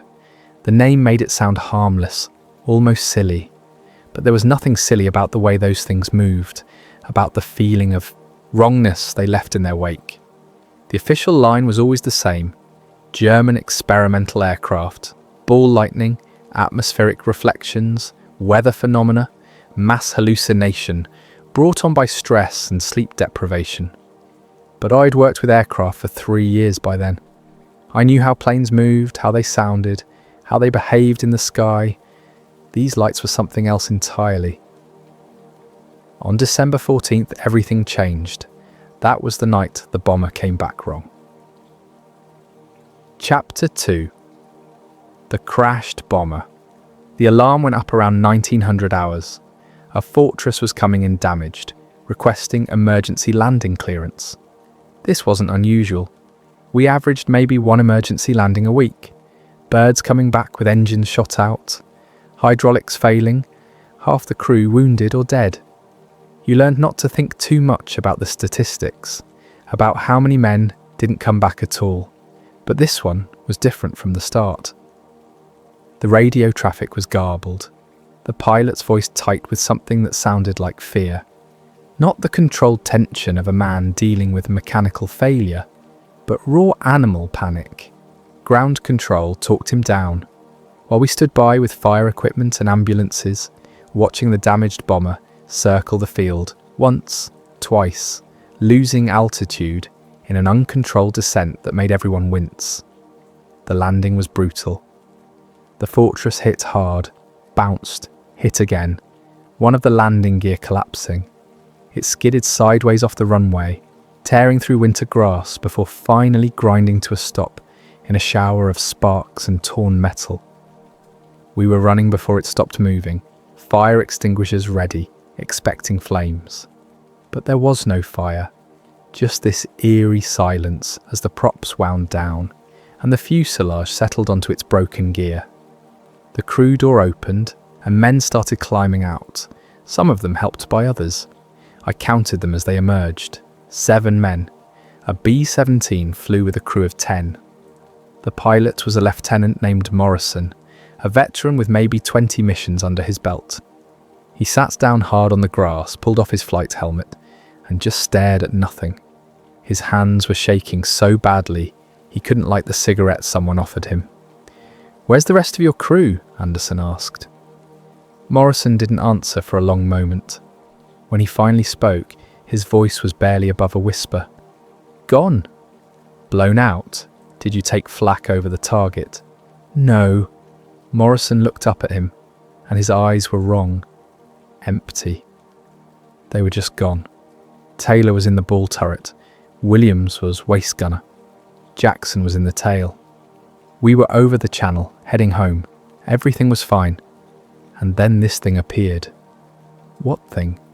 A sphere, orange, like those lights we've been seeing, but bigger. Close. It came right up alongside us, maybe 50 feet off the starboard wing. No sound, no exhaust, just this light, pacing us. And then everything went wrong. The radios died. The instruments started. Spinning! The altimeter showed us at 10,000 feet, then 5,000, then back to 10,000. The artificial horizon was tumbling. I couldn't trust any of my gauges. The bombardier, a kid named Peters, nodded frantically. It was like the plane forgot how to fly. We started dropping, but it wasn't a normal stall. It was like something was pulling us down. The engines were still running. The props were turning. But we were falling. "And your crew?" Anderson's voice was carefully neutral. "We called back to them," Morrison said, "on the intercom. Taylor didn't answer, so I sent Peters to check. He climbed down to the ball turret and..." He stopped, his jaw working. The turret was empty. Guns were there. Ammo was there. But Taylor was gone. Just gone. No blood, no damage, nothing. Like he'd never been there at all. "Same with the tail," Peters added. Jackson's position was empty. His equipment was all there. His logbook was open. But he was just gone. I felt something cold settle in my stomach. Around me, the other mechanics had gone very quiet. "How long did this last?" Anderson asked. "Maybe 2 minutes.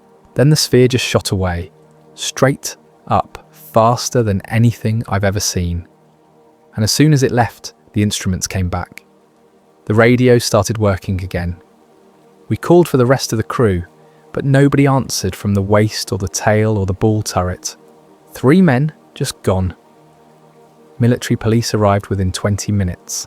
They came in 2 trucks, moving with an efficiency that suggested they'd done this before. They took Morrison and his crew away for debriefing. They confiscated the bomber's flight logs, the navigator's maps, the radio operator's notes. They cordoned off the damaged fortress with armed guards and wouldn't let any of us near it. I was still there an hour later when I saw something that made my skin crawl. An officer I didn't recognise, wearing an American uniform, but with insignia I'd never seen before, was examining the bomber with what looked like a Geiger counter. He was paying particular attention to the ball turret, to the tailgun position, running his equipment over surfaces and taking readings. He caught me watching and stared at me for a long moment. Then he walked over. "What's your name, son?" "Private First Class Thomas Bennett, sir." "You work on this bird?" "Not this specific one, sir, but I work on B-17s, yes, sir." "You see it come in?" "Yes, sir." "Notice anything unusual about it before it landed?" I hesitated. Something in his eyes told me this was a test, that my answer mattered more than I understood. "Just that it was damaged, sir. Landing gear trouble." He nodded slowly.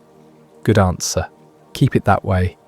The crew experienced combat fatigue. The missing men were blown out during a flak burst over France. "That's the official report. That's what happened. You understand?" "Yes, sir." "I hope you do, Private. For your sake, I really hope you do."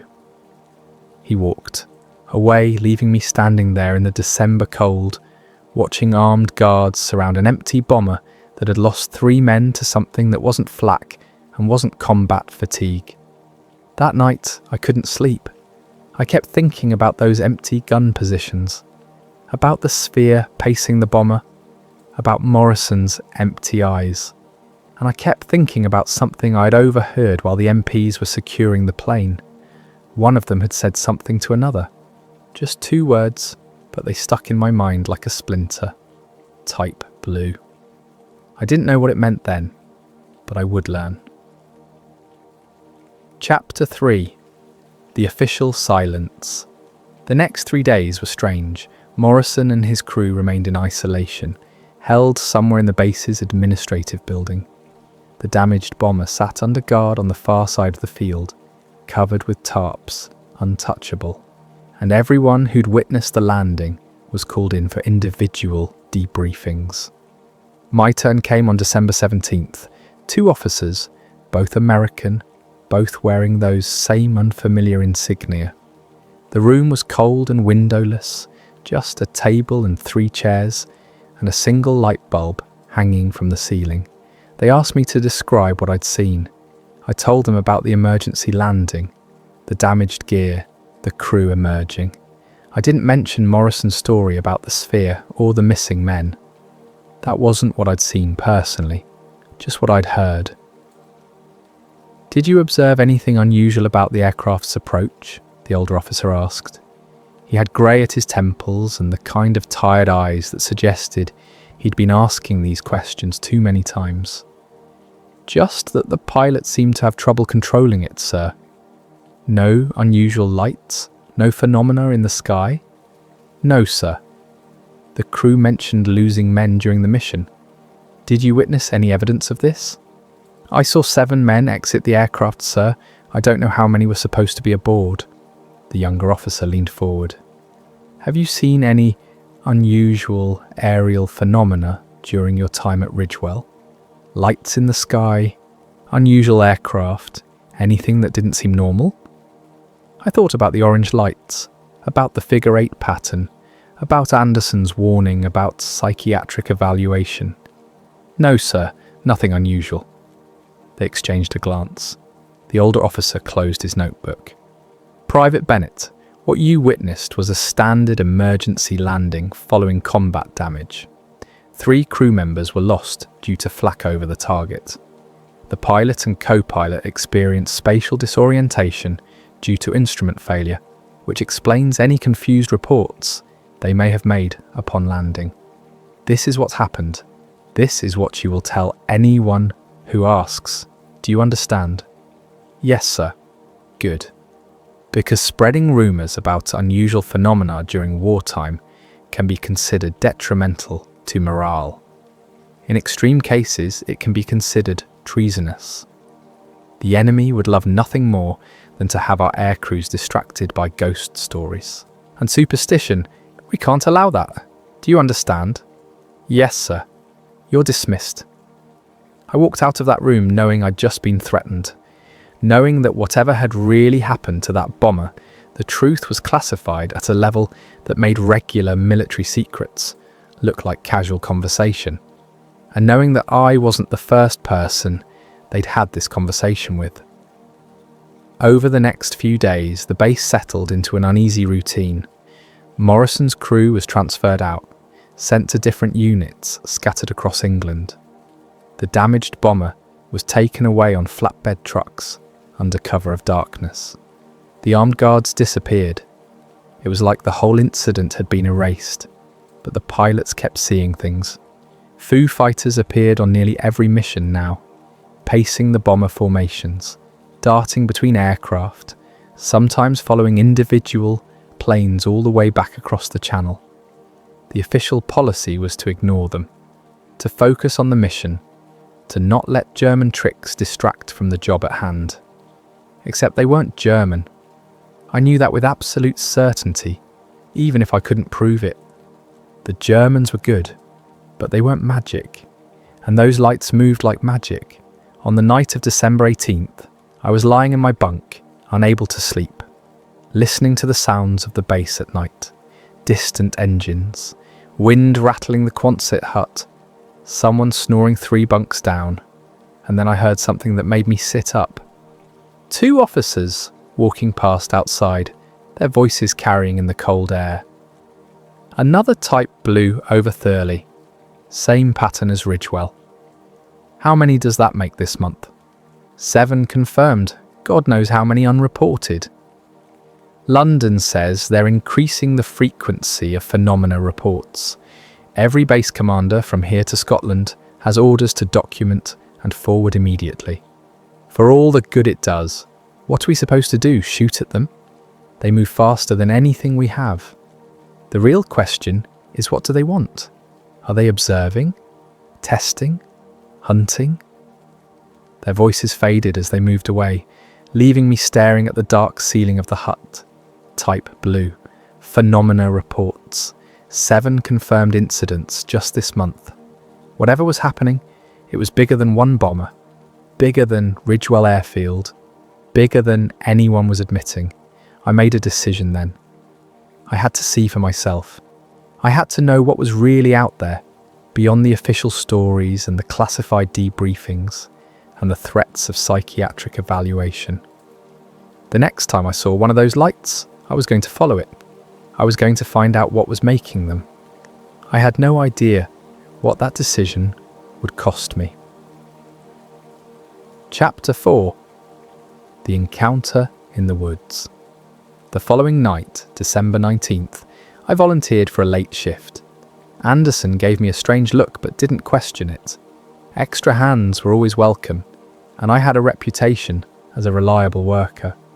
What I didn't tell him was that I had no intention of staying on the flight line all night. The lights had been appearing most frequently between 2 and 4 in the morning, always over the eastern edge of the base, where the airfield met the forest. At 2:15, I told Jimmy Hartwell I needed to check on some equipment in one of the distant hangars. He barely looked up from the engine cowling he was working on. The December night was bitter cold, the kind that made your lungs ache with each breath. I walked away from the work lights, into the darkness beyond the flight line, heading toward the perimeter fence. The moon was hidden behind clouds, giving me enough darkness to move unseen. The fence was chain link, topped with barbed wire, but there was a section near the forest where maintenance crews had created an unofficial gap for quick access to the woods beyond. Officially, the forest was off limits. Unofficially, everyone knew about the gap, used it for shortcuts, for the occasional illicit hunting trip. I slipped through and found myself among the trees. The darkness was total here, away from the base lights. I stood still, letting my eyes adjust, listening to the winter silence of the woods. Somewhere an owl called, branches creaked in the wind, and underneath it all I felt that same presence I'd felt when watching the orange light execute its impossible maneuvers, the sensation of being observed. I walked deeper into the forest, no clear destination in mind, just following instinct. The ground was frozen hard, covered with a thin layer of frost that crunched beneath my boots. Every sound I made seemed impossibly loud in the stillness. Then I saw it, a glow between the trees ahead, faint at first, like distant firelight, but the colour was wrong for fire, that same orange luminescence I'd seen in the sky. I moved toward it, my heart hammering, every rational part of my mind screaming at me to turn back. The trees opened into a small clearing, maybe 40 feet across, and there, hovering perhaps 3 feet above the frozen ground, was something I still struggle to describe adequately. It was roughly the size of a jeep, but the shape was all wrong. Smooth curves, no visible seams or rivets or welds. The surface looked almost liquid in the way it reflected the orange glow, which seemed to emanate from within rather than from any external light source. The colour pulsed slowly, like breathing. No sound. That's what struck me most forcefully. No engine noise, no hum of generators, no crackle of electricity. Just this absolute silence, broken only by my own ragged breathing and the hammer of my pulse in my ears. And it was doing something impossible. It was hovering with no visible means of propulsion. No wings, no rotors, no jets of air or flame, just floating there, defying every law of physics I'd been taught. I stood at the edge of the clearing, unable to move, unable to look away, and as I watched, something changed. The glow intensified slightly, the pulse quickening. The air itself seemed to thicken, become heavier, pressing against my skin. Then something moved behind the object. A figure, tall, very tall, perhaps 7 feet, thin, moving in a way that looked studied, artificial, like someone who'd learned to walk by watching rather than by instinct. It stepped out from behind the hovering craft, and I saw it clearly in the orange light. Not human. That was immediately, viscerally obvious.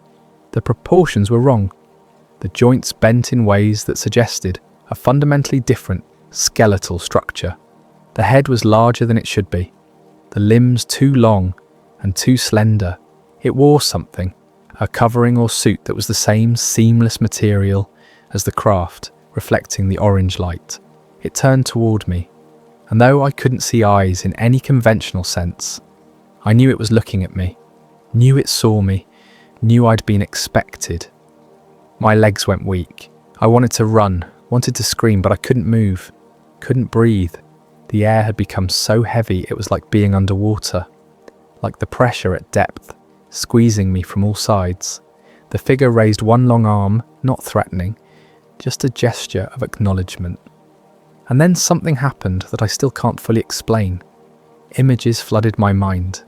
Not pictures exactly, more like concepts given visual form.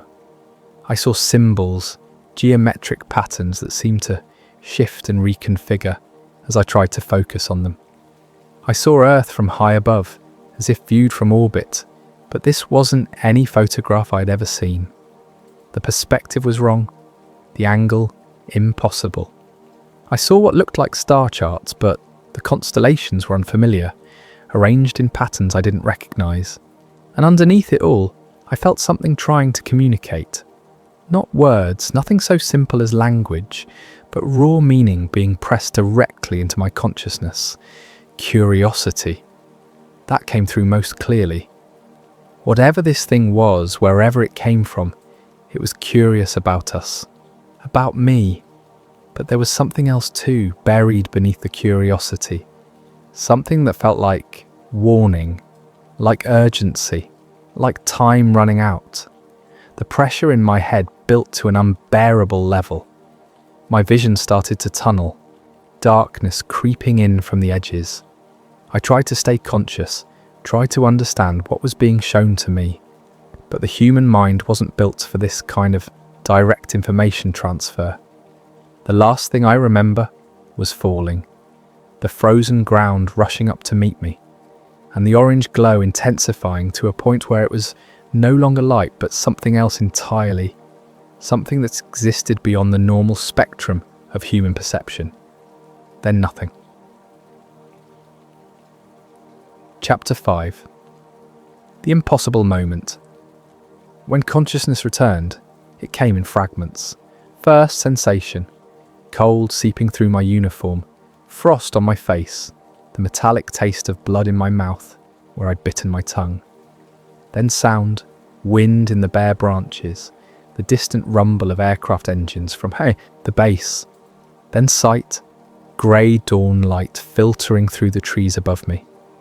I was lying on my back in the clearing. The craft was gone. The figure was gone. The only evidence that anything had happened at all was the complete absence of frost in a perfect circle around where I lay, as if the ground had been warmed by some invisible heat source. I sat up slowly, every muscle aching like I'd been beaten. My watch was on my wrist, but the crystal was cracked and the hands had stopped at 3:17 in the morning. I had no idea what time it actually was now, but the quality of light suggested dawn, which would make it close to 7:30. 4 hours. 4 hours of missing time that existed only as a blank space in my memory. I staggered to my feet, using a tree for support. My head pounded with the worst headache I'd ever experienced, a deep throbbing that seemed to pulse behind my eyes. When I closed them, I saw after images of those geometric symbols, still shifting and reconfiguring, trying to tell me something I couldn't quite grasp. I made my way back through the forest, through the gap in the fence, back toward the flight line. The shift had changed. New mechanics were working on the planes, day crew replacing night crew. I must have looked like hell because the first person who saw me, a sergeant named Collins, immediately grabbed my arm. "Jesus, Bennett, what happened to you? You look like you've been in a fight." I fell in the dark, hit my head. "You need the infirmary, come on." "No, I'm fine, I just need..." "You're not fine, you've got blood on your face, and you can barely stand.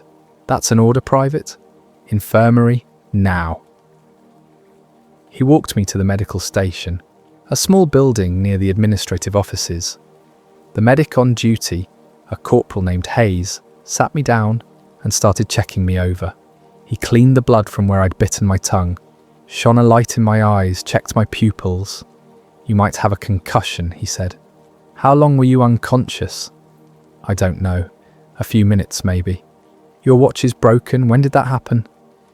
I looked at the stopped watch, at the hands frozen at 3:17. "When I fell, I guess?" Hayes frowned. "That's weird." "What is?" "Every watch on base stopped last night. Some kind of electromagnetic phenomenon, they said. Happened around 3 in the morning. Lasted maybe 15-20 minutes. Then everything started working again. Except yours, apparently." The room seemed to tilt. "Every watch? Every single one. Also screwed up the radar briefly. The brass is investigating it. But between you and me, I think it's got something to do with those lights people keep seeing. Though officially, I didn't say that." "What time did you say it happened?" "Around 3. Why?" "Because that's when my watch stopped. That's when I was in the clearing, when the pressure in my head became unbearable, when the orange glow intensified to that impossible brightness. Whatever happened to me had affected the entire base." "Bennett, you okay? You're looking pale." "I'm fine," I lied. "Just tired." "I'm going to recommend bed rest for at least 12 hours. No duty until you're cleared. I'll write it up for your CO." I didn't argue. I needed time to think, to process what had happened, to figure out what those symbols meant, and why I could still see them when I closed my eyes. Hayes sent me back to the barracks with orders to rest. I lay on my bunk, listening to the sounds of the base, trying to remember more of what happened in those lost hours. But there was nothing, just that blank space between falling and waking, with only the symbols and images remaining as proof that something had occurred. That afternoon I heard about the radar logs. Officially, they showed a brief equipment malfunction. Unofficially, they showed something else, a blank spot. 17 minutes of missing data, as if every piece of electronic equipment on base had simply stopped working for that exact period of time. 17 minutes, not 15 or 20 like Hayes thought. Exactly 17 minutes of synchronized temporal disruption. I thought about the documents I would find decades later, about the phrase 17-minute synchronized temporal anomaly, typed on official letterhead. But that was still years away. In that moment, lying on my bunk in December of 1943, all I knew was that something impossible had happened, and the military was already working to explain it away or bury it completely. Chapter 6. Missing Time. The headaches lasted for 3 days, deep throbbing pain that normal aspirin barely touched. Hayes kept me off duty, checking on me twice a day, monitoring my pupils and my responses to basic cognitive tests. He thought it was a concussion. I knew it was something else.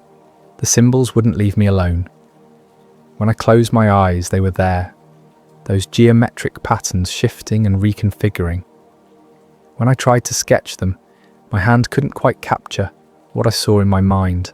It was like trying to draw a 4-dimensional object using only 2 dimensions. The information was there, but the medium was inadequate. On the 3rd day, Jimmy Hartwell came to see me. He sat on the bunk next to mine, keeping his voice low. "You hear about the investigators?" "What investigators?" "Military intelligence. They showed up yesterday. Different from the regular MPs, different even from those weird officers who came after Morrison's bomber. These guys are from London, maybe higher, and they're asking very specific questions." "About what?" "About the night you went missing, about the electromagnetic event, about anyone who might have been near the perimeter fence around 3 a.m. He looked at me directly. "You were near the perimeter that night, weren't you?" "I don't know what you're talking about." "Tommy, I'm your friend. I'm not going to say anything. But these men, they're not playing games. They've been interrogating people one by one, and the questions they're asking, they know something happened, something specific." "What kind of questions?" "Did you see the object's underside? Did it communicate in images or impressions? Did you experience missing time or temporal displacement?" He lowered his voice even further. "They're asking if anyone made contact." My mouth went dry. "What did you tell them?" "The truth, that I was working on the flight line all night, that I didn't see anything unusual, except you leaving to check on equipment and not coming back until morning."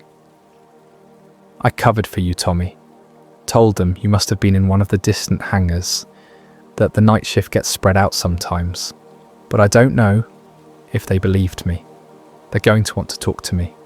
"Yeah, probably tomorrow, once Hayes clears you for duty. Whatever happened to you that night, whatever you saw or did, you need to get your story straight. Because these men can make people disappear. I've heard stories." After Jimmy left, I lay there trying to decide what to do. Tell the truth and risk being locked up as insane or worse? Lie and hope they couldn't prove otherwise? The problem was, I didn't fully know what the truth was. I had fragments of memory, images that didn't make sense, and a gap in time I couldn't account for. The investigators came for me the next morning. 2 men in civilian clothes with military posture and cold, evaluating eyes. They took me to the same interrogation room, where I'd been debriefed after Morrison's landing, but this time the atmosphere was different, more serious, more dangerous. "Private Thomas Bennett," the older one said, consulting a file. "Mechanic, good service record, no disciplinary issues. On the night of December 19th, you left your duty station around 0200 hours. Where did you go?" There was a report of a hydraulic leak on one of the birds in the far hangar. I went to check it. "Anyone see you there?" "Night shift is pretty empty, that far from the flight line. I was alone." "What time did you return?" "Around 0700, I think. My watch had stopped, so I'm not sure exactly." The younger investigator leaned forward. "Your watch stopped at 3:17, the same time every piece of electronic equipment on this base experienced a synchronized malfunction lasting exactly 17 minutes. Do you find that coincidental?" "I dropped it when I was working." The crystal cracked. "It happens." "You also presented at the medical station with symptoms consistent with exposure to high levels of electromagnetic radiation. Headaches, disorientation, memory gaps. The medic's report notes you couldn't account for several hours of time." I kept my face neutral. "I hit my head. The medic said I might have a concussion." They exchanged a glance. The older one opened a different file, pulled out a photograph. It was grainy, taken at night, with infrared film, but I could make out the forest, the clearing, and something glowing in the centre. The shape was unclear, but the orange luminescence was unmistakable. This photograph was taken by an automatic camera positioned on the perimeter at 0300 hours on December 19th. The camera captured this image, then experienced the same malfunction as everything else on base, 17 minutes of dead time. When it resumed function, the object was gone. He slid the photo across to me. "Have you ever seen anything like this?" My heart was hammering, but I kept my voice steady. "Looks like a light of some kind." "Yes, a light that appeared in the forest beyond the perimeter fence at exactly the time you claim to have been in a hangar on the opposite side of the base. A light that coincided with a 17-minute electromagnetic event affecting every piece of equipment we have." He leaned back. "I'm going to ask you a direct question, Private Bennett, and I strongly advise you to answer truthfully. Were you in the forest on the night of December 19th? I thought about Jimmy's warning, about people disappearing, about psychiatric evaluations and military prisons. But I also thought about that figure, about the symbols, about the feeling that something important had been communicated to me, even if I couldn't fully understand it yet." "No, sir, I was in the hangar." "Can anyone corroborate that?" "No, sir. Like I said, I was alone."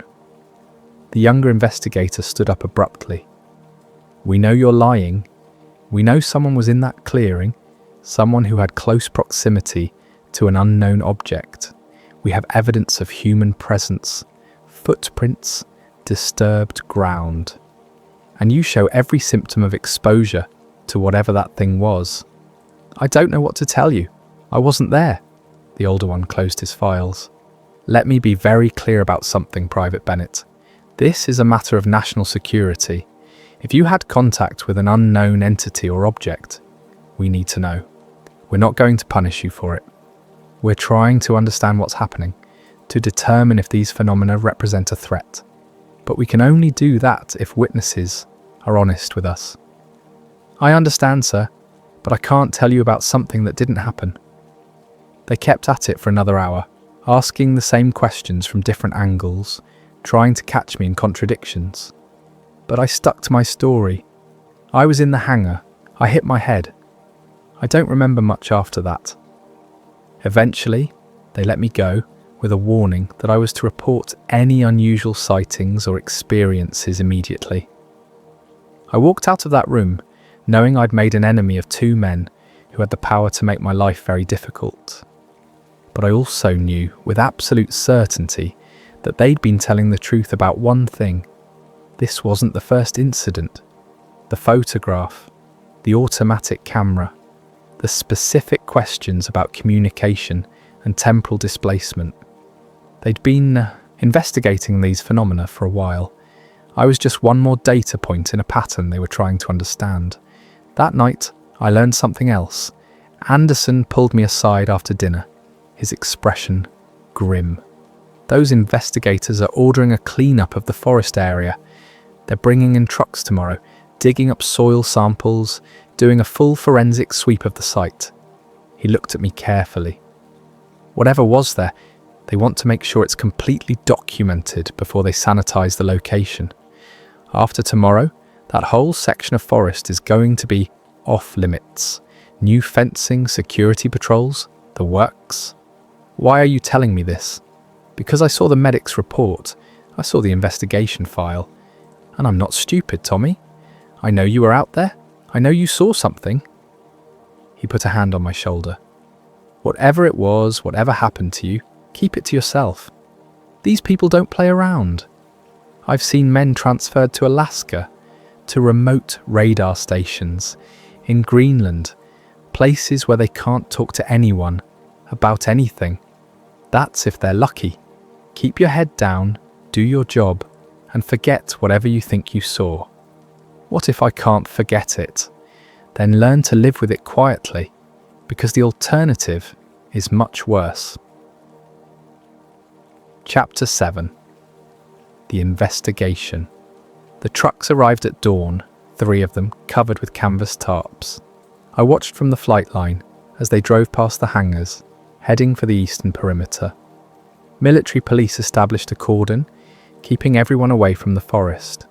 Whatever they were doing in there, they wanted no witnesses. I went about my work, servicing bombers, replacing worn parts, trying to act like everything was normal, but I couldn't stop thinking about what they were finding in that clearing. Evidence of the craft, evidence of my presence, proof that something impossible had happened there. Around noon, I saw something that made me stop cold. One of the investigators, the younger one who'd interrogated me, was standing near a bomber on the far side of the field. He was holding something, examining it in the winter sunlight. Even from a distance, I could see it glowing faintly orange. They'd found something from the craft, some piece of it left behind. He looked up and caught me staring. For a long moment, we locked eyes across the tarmac. Then he pocketed the object and walked away. The activity in the forest continued for 3 days. Trucks came and went. Men in specialized equipment worked in the cordoned area. New fencing went up, topped with razor wire, with signs warning about live fire training exercises. The message was clear. This area was now forbidden. On the 4th day, the investigators called me in again. Same room, same chairs, but this time there was a 3rd man present. Older than the other 2, wearing a uniform I didn't recognize. British, I thought, but the insignia was unlike anything I'd seen before. Private Bennett, the older American investigator, said, "We've completed our examination of the site. I'm going to show you some items, and I want you to tell me if you recognize any of them." He opened a metal case. Inside were several objects, sealed in clear bags, soil samples, plant materials, and something else, a small piece of what looked like metal, except it had that same liquid mercury appearance I'd seen on the craft's surface. "Have you seen anything like this before?" He held up the metallic fragment. "No, sir. This material doesn't match anything in our databases. It's not steel, not aluminum, not any known alloy. When we expose it to electromagnetic fields, it exhibits properties that shouldn't be possible. Zero electrical resistance, impossible tensile strength, and it's warm to the touch, despite being stored at room temperature, for 3 days." He set it down and picked up another bag. This one contained what looked like a handful of frost crystals, except they were perfectly geometric, like snowflakes, but with angles that didn't occur in nature. "We found these in a specific pattern around the site. They don't melt, don't sublimate, don't react to heat. They're frozen in a state that our physicists say violates the second law of thermodynamics. He looked at me. Do you have any explanation for this? No, sir. The British officer spoke for the first time. His accent was educated, upper class. We've been tracking similar phenomena across England for the past 6 months. 7 confirmed incidents, 12 probable incidents, perhaps dozens more that went unreported. Always the same pattern. Electromagnetic disruption, missing time, physical traces that don't match any known technology. The Americans call them foo fighters. We call them something else. What do you call them? I asked before I could stop myself. Type blue events, direct contact scenarios, cases where the phenomena appears to have interacted deliberately with human subjects. He leaned forward. We believe you had such contact, Private Bennett. We believe you were in that clearing. We believe the craft communicated with you in some fashion, and we need to know what it told you. I don't know what you're talking about. Your medical records show elevated radiation markers. Your psychological screening shows patterns consistent with information overload. You've been sketching geometric symbols in your duty logs. He pushed a piece of paper across the table. It was a page from my work notes, covered with those shifting patterns I couldn't stop drawing. I stared at the symbols, at the evidence of my own compulsion to record what I'd seen. What did it show you? The British officer asked. What information did it try to impart? Nothing, I wasn't there. We can help you remember. We have specialists, doctors who work with the recovered memories, with trauma-induced amnesia. We can help you understand what happened during those missing 17 minutes. I don't need help. I wasn't there. The American investigator sighed. We're trying to protect you, son. If these entities are hostile, if they're gathering intelligence on our military operations, we need to know. If they're selecting specific individuals for contact, we need to understand why. You're not in trouble, but we need your cooperation. I can't cooperate with something that didn't happen. They kept at it for another 2 hours, but I gave them nothing. Eventually they let me go, but the British officer's final words stayed with me. You'll remember eventually. The human mind can't permanently suppress information of this magnitude. When you do remember, when the nightmares start or the memories surface, you'll want to talk to someone who understands. We'll be waiting. That night, lying in my bunk, I thought about everything they'd said. The type blue designation, the pattern of incidents across England, the suggestion that these entities were selecting specific individuals for contact. Why me? I was nobody, just a mechanic, no special training or knowledge that would make me valuable for intelligence gathering. Unless it wasn't about what I knew. Maybe it was about what I'd seen, or what they wanted me to see. The symbols continued to haunt me. I started seeing them everywhere, in the patterns of frost on windows, in the arrangement of stars on clear nights, in the geometric shadows cast by aircraft wings. My mind was trying to decode something, trying to translate alien concepts into human understanding. And sometimes late at night when the base was quiet, I felt that presence again. Not visible, not physical, but there, watching, waiting. The war continued. Bombers flew missions over Germany. Men died. The world kept turning. But I carried a secret that grew heavier with each passing day, a truth that no amount of official denial could erase. Something had happened in those woods. Something had made contact. And despite my denials, despite my lies to the investigators, I knew it wasn't finished with me yet. Chapter 8. The Quiet Cover-Up.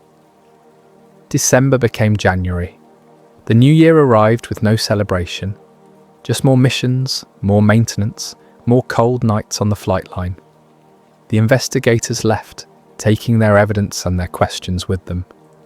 The cordoned forest remained off limits, but the intense activity stopped. Life at Ridgewell Airfield returned to something resembling normal. Except it wasn't normal. Not for me. The symbols had evolved in my mind, becoming more complex, more insistent. I filled notebooks with them during my off hours, trying to capture the patterns I saw when I closed my eyes. Sometimes, I'd wake in the middle of the night, with my hand cramping from hours of unconscious drawing, pages covered with geometric designs I didn't remember creating. Jimmy noticed. "You okay, Tommy? You're getting kind of obsessive with those drawings." "Just doodling helps me think." "Those aren't doodles, they're..." He studied one of the pages. "They're too perfect, too geometric. What are they supposed to be?" "I don't know. They're just patterns I see sometimes." He looked at me with concern. "Maybe you should talk to the chaplain or something. You've been different since that night you went missing. Quieter, more distant. Whatever happened to you, it's eating at you." "I'm fine." "You're not fine, but I guess that's your business." He handed back the notebook. "Just be careful, okay? Those investigators might be gone, but I guarantee they're still watching. Don't give them a reason to come back." He was right to be worried. I later learned that my mail was being monitored, my movements tracked, my conversations recorded. Not overtly, not in any way I would have noticed at the time, but the surveillance was there. They were waiting for me to crack, to reach out to someone, to reveal what I knew. On January 15th, something happened that changed everything. A bomber returning from a mission over Germany reported contact with FU fighters. But this time, the pilot did something unprecedented. He tried to communicate with them. The report came through channels marked urgent and classified.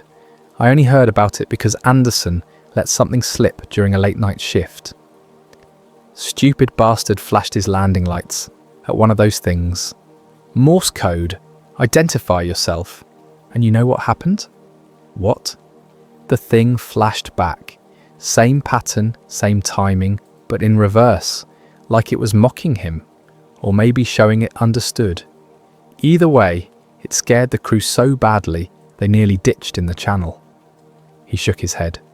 Command is losing their minds over it. It's one thing for these things to be mysterious. It's another for them to demonstrate intelligence, communication capability. What did the pilot say afterward? That's the weird part.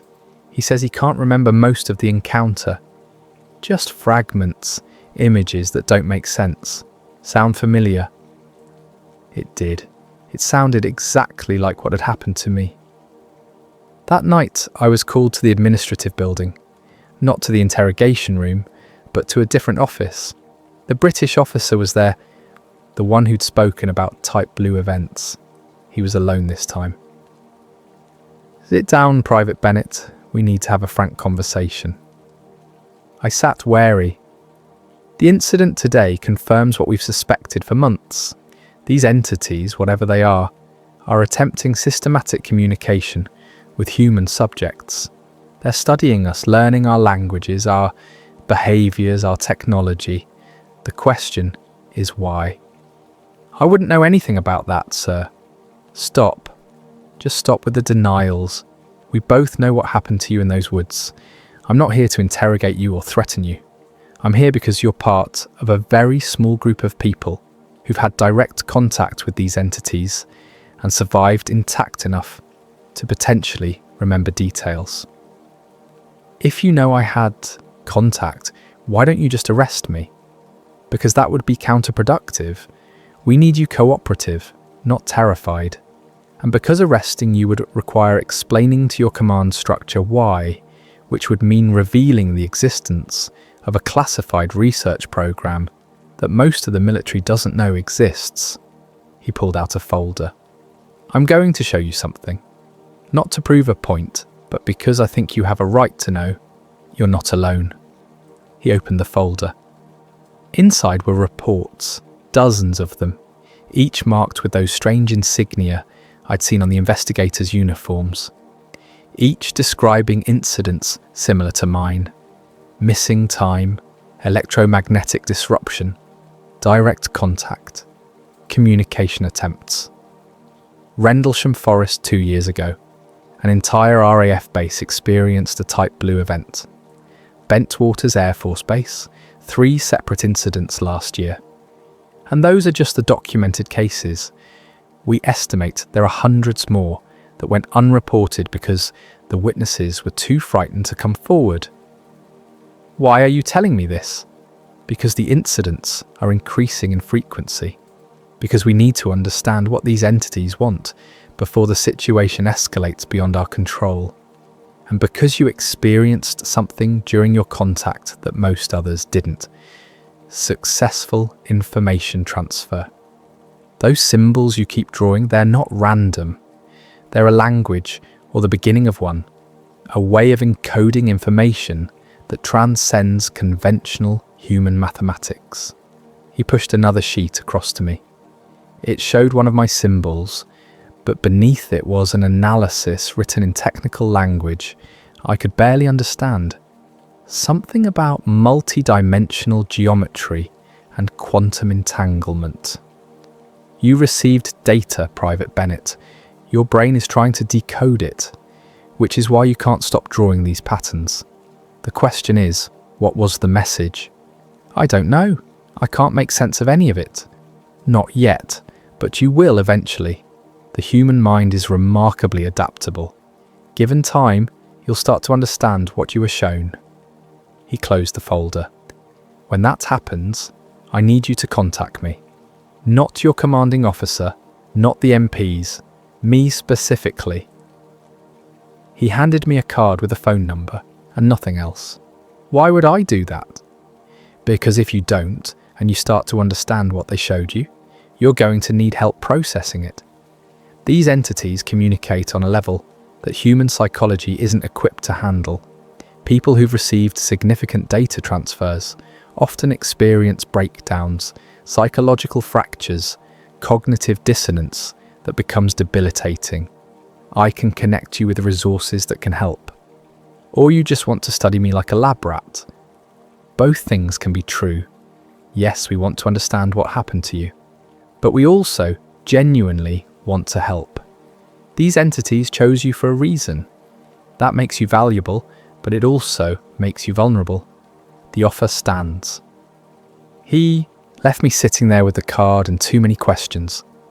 I threw the card away that night, but I memorized the number first. Some part of me knew I'd need it eventually. January became February.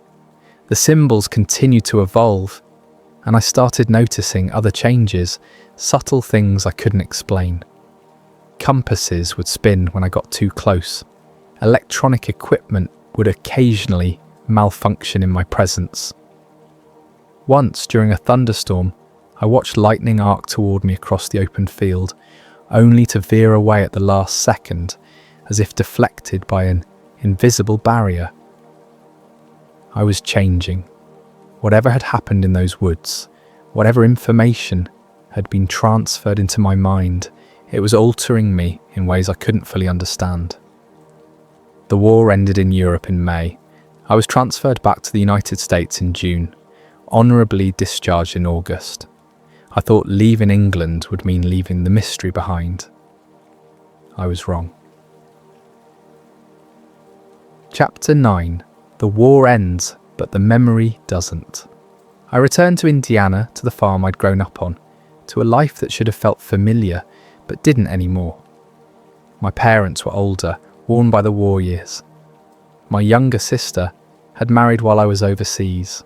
The town had changed in subtle ways, filled with other veterans who moved through their days, with the same haunted look I saw in my own mirror. I tried to readjust to civilian life. Got a job at a garage working on cars instead of bombers. Met a girl named Margaret, who didn't ask too many questions about the war. We married in 47, had 2 children by 50. I should have been happy. I should have moved on. But the symbols wouldn't leave me alone. I dreamed them constantly. Those geometric patterns becoming more elaborate, more complex. Sometimes I'd wake at 3 in the morning. the time forever associated with that night in the woods, and find myself standing in the yard staring at the stars. Margaret learned not to wake me during these episodes, learned not to ask what I was looking for up there. The physical changes intensified. Compasses were useless when I held them. Watches would stop running after a week on my wrist. During thunderstorms, I'd feel static electricity build up around me, my hair standing on end, sparks jumping between my fingers and metal objects. Margaret wanted me to see a doctor. I refused. What would I tell them? That I'd had close contact with something that wasn't human, that I carried information in my head that I couldn't decode, that my body was reacting to something that happened years ago in an English forest? The dreams became more vivid. I started seeing things that weren't in my original memories. The interior of the craft, glimpses of vast distances, star fields viewed from impossible perspectives. Were these actual memories surfacing, or was my mind fabricating details to fill in the gaps? I couldn't tell anymore. In 1953, something happened that proved I wasn't imagining the changes. We were at a church picnic, my family and dozens of others. A summer storm came up suddenly, like they do in Indiana, clouds boiling up from nowhere. Everyone ran for shelter, but I stood there in the rain, watching the lightning. A bolt struck maybe 30 feet away, close enough that I should have felt it. Instead, I felt something else. A pulse of recognition, like the storm was aware of me. And in the after image of the lightning, I saw them again. Those geometric symbols, vast and intricate, written across the sky in electricity. Margaret saw my face. "Thomas, what's wrong? You're white as a sheet. Did you see that? In the lightning?" See what? It was just lightning. But it wasn't. And I knew with sudden terrible certainty that what happened in those woods wasn't finished with me. The contact had been only the beginning. Over the next decade, I learned to live with the strangeness. I avoided electrical equipment when possible. I learned which parts of town had too much electromagnetic interference from power lines and radio stations. I kept a low profile, never drawing attention to myself or the ways I'd changed. But I kept seeing the lights, not often, maybe once or twice a year, always on storm-heavy nights. Orange glows in the distance, moving with that same impossible speed and precision. They never came close, never made direct contact again, but I knew they were there, watching, checking. In '73, I had a massive heart attack. The doctors said I was lucky to survive. While I was in the hospital recovering, something strange happened. All my symptoms, the electromagnetic sensitivity, the compass disturbances, the lightning attraction, they faded, became less intense. The cardiologist was baffled. My heart should have been damaged, scarred by the attack, but the scans showed tissue regeneration that shouldn't have been possible. He called it a medical miracle. I called it something else. Whatever had been done to me in those woods, whatever changes had been made, they were still active, still working, still trying to, keep me alive, keep me functional. For what purpose? That was when I decided I needed to know the truth. I needed to understand what had really happened, what I'd been carrying all these years. I started researching. This was before the internet, before easy access to information, but I found ways. I wrote to universities, to government agencies, filing Freedom of Information Act requests for documents related to World War II aerial phenomena. Most came back denied or heavily redacted, but a few contained hints, fragments of the larger picture. I learned about Project Blue Book, the Air Force's investigation into UFO sightings. I learned about Foo fighters being officially dismissed as ball lightning or German experimental weapons. I learned that hundreds of other pilots and crew had reported similar experiences to mine. All of them told to stay quiet. All of them threatened with psychiatric evaluation if they persisted. And in 77, I finally found what I'd been looking for. Chapter 10. The Final Discovery. The documents arrived in a manila envelope marked with British postal stamps. I'd submitted a FOIA request to the Ministry of Defence 2 years earlier, asking for any records related to Ridgewell Airfield and unexplained aerial phenomena in 1943. I'd expected nothing or another denial. Instead, I got 37 pages of declassified documents, most of them heavily redacted, but enough remained to tell me I wasn't crazy, that it had been real. There were incident reports from multiple bases across East Anglia, all describing similar phenomena: orange lights, electromagnetic disruptions, missing time. There were medical reports on aircrews who'd had close encounters, noting the same symptoms I'd experienced: elevated radiation markers, psychological changes, compulsive pattern drawing. And there, buried in a memo dated December 21st, 1943, was the phrase that made my hand shake so badly I almost dropped the paper. Recovered foreign aerial mechanism displaying non-conventional propulsion. Analysis suggests non-terrestrial origin. 3 witnesses to recovery operations, all displaying symptoms consistent with direct exposure, including temporal displacement of approximately 17 minutes and evidence of attempted mental projection communication, 17 minutes. The exact duration of my missing time. The exact period during which every watch and piece of electronic equipment on the base had malfunctioned. The memo continued.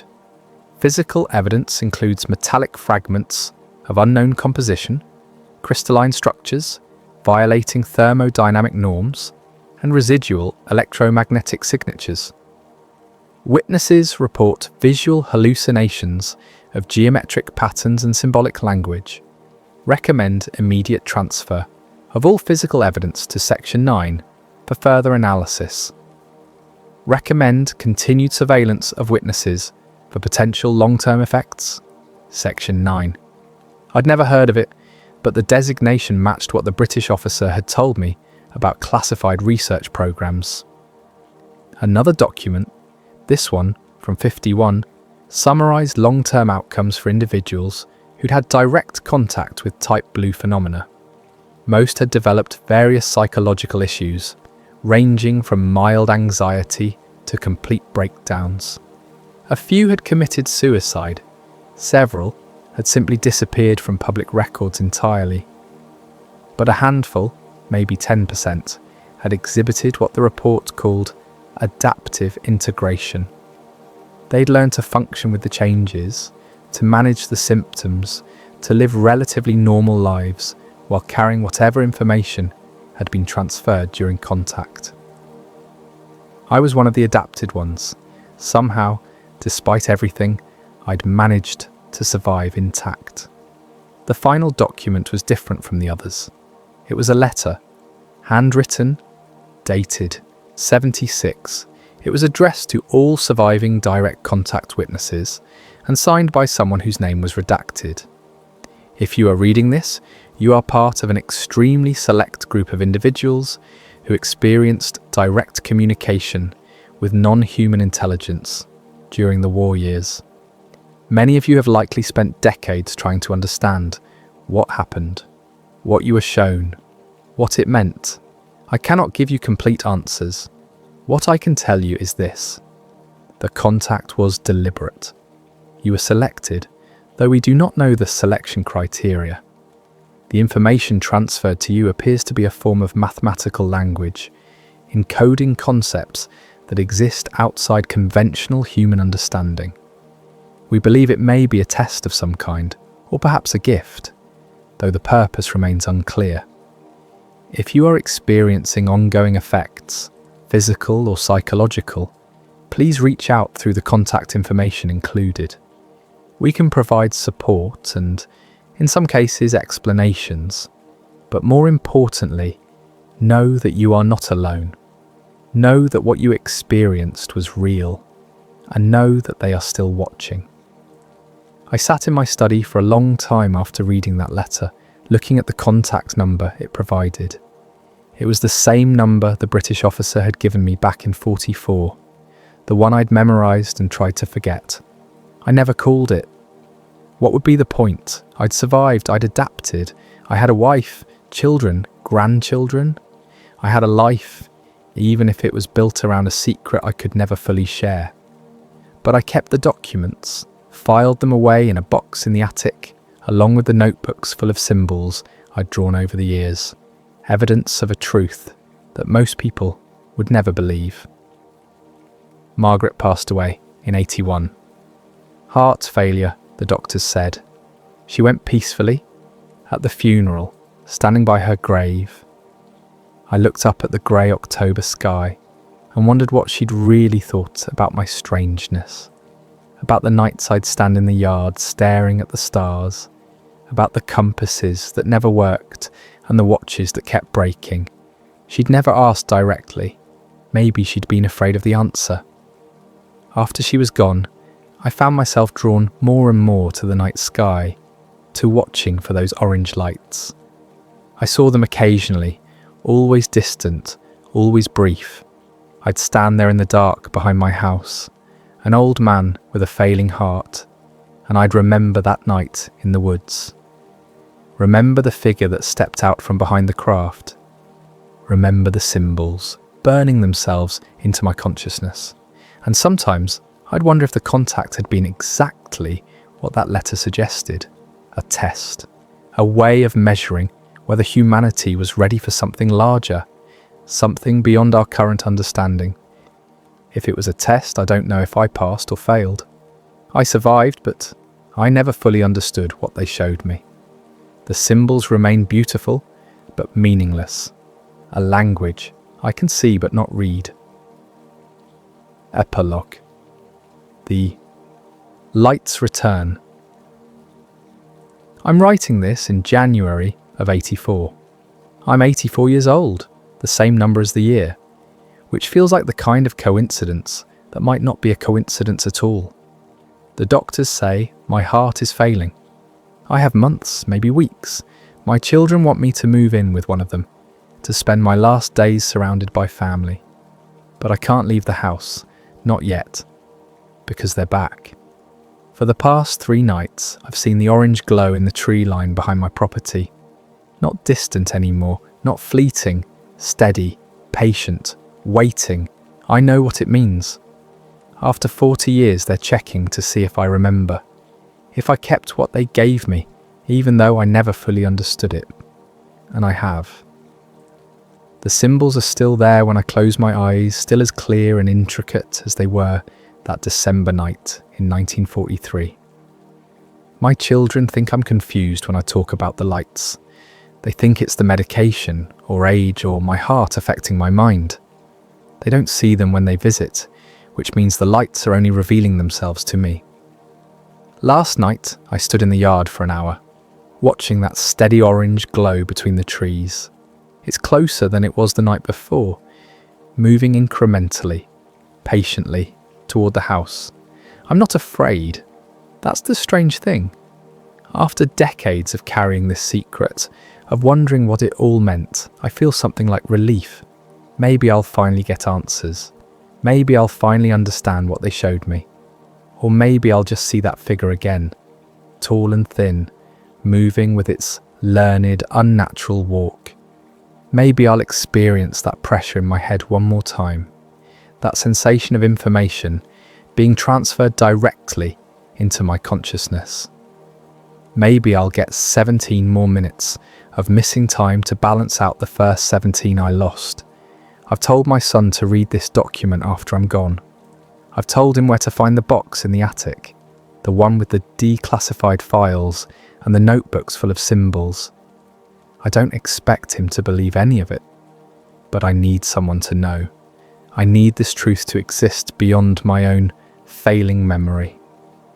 Tonight, I'm going to walk out to the tree line, I'm going to stand where that orange glow emanates from, and I'm going to wait. If my heart gives out, so be it. If something else happens, well, maybe I'll finally understand.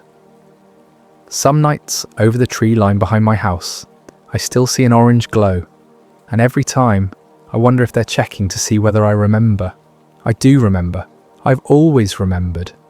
And now, finally, I'm ready for whatever comes next. The lights are closer now. It's almost time. Whatever happens, it won't be random. It won't be chance. 40 years ago, in an English forest during the worst war humanity had ever known, something reached out and touched me, changed me, marked me. Now, as an old man facing the end of his natural life, I'm going to meet them again. And this time, maybe I'll be ready to truly understand what they've been trying to tell me all along. The orange glow pulses in the dark. It's beautiful in its way. Not threatening, not hostile, just patient. They've waited 40 years. They can wait another few hours while I finish writing this. To anyone reading this, look up at the night sky sometimes. Pay attention to the lights that move wrong, that accelerate too fast, that seem to watch back when you watch them. They're out there. They've always been out there. And sometimes, for reasons we don't understand, they choose to make contact. I was chosen once. Now I'm being chosen again. I'm going outside now. If you're reading this, it means I didn't come back. But that's okay. After carrying this secret for 4 decades, I'm ready for whatever truth is waiting in those woods. The lights are beautiful tonight. They've been beautiful every night since December 19th, 1943. And now, finally, I'm going to learn what they really mean.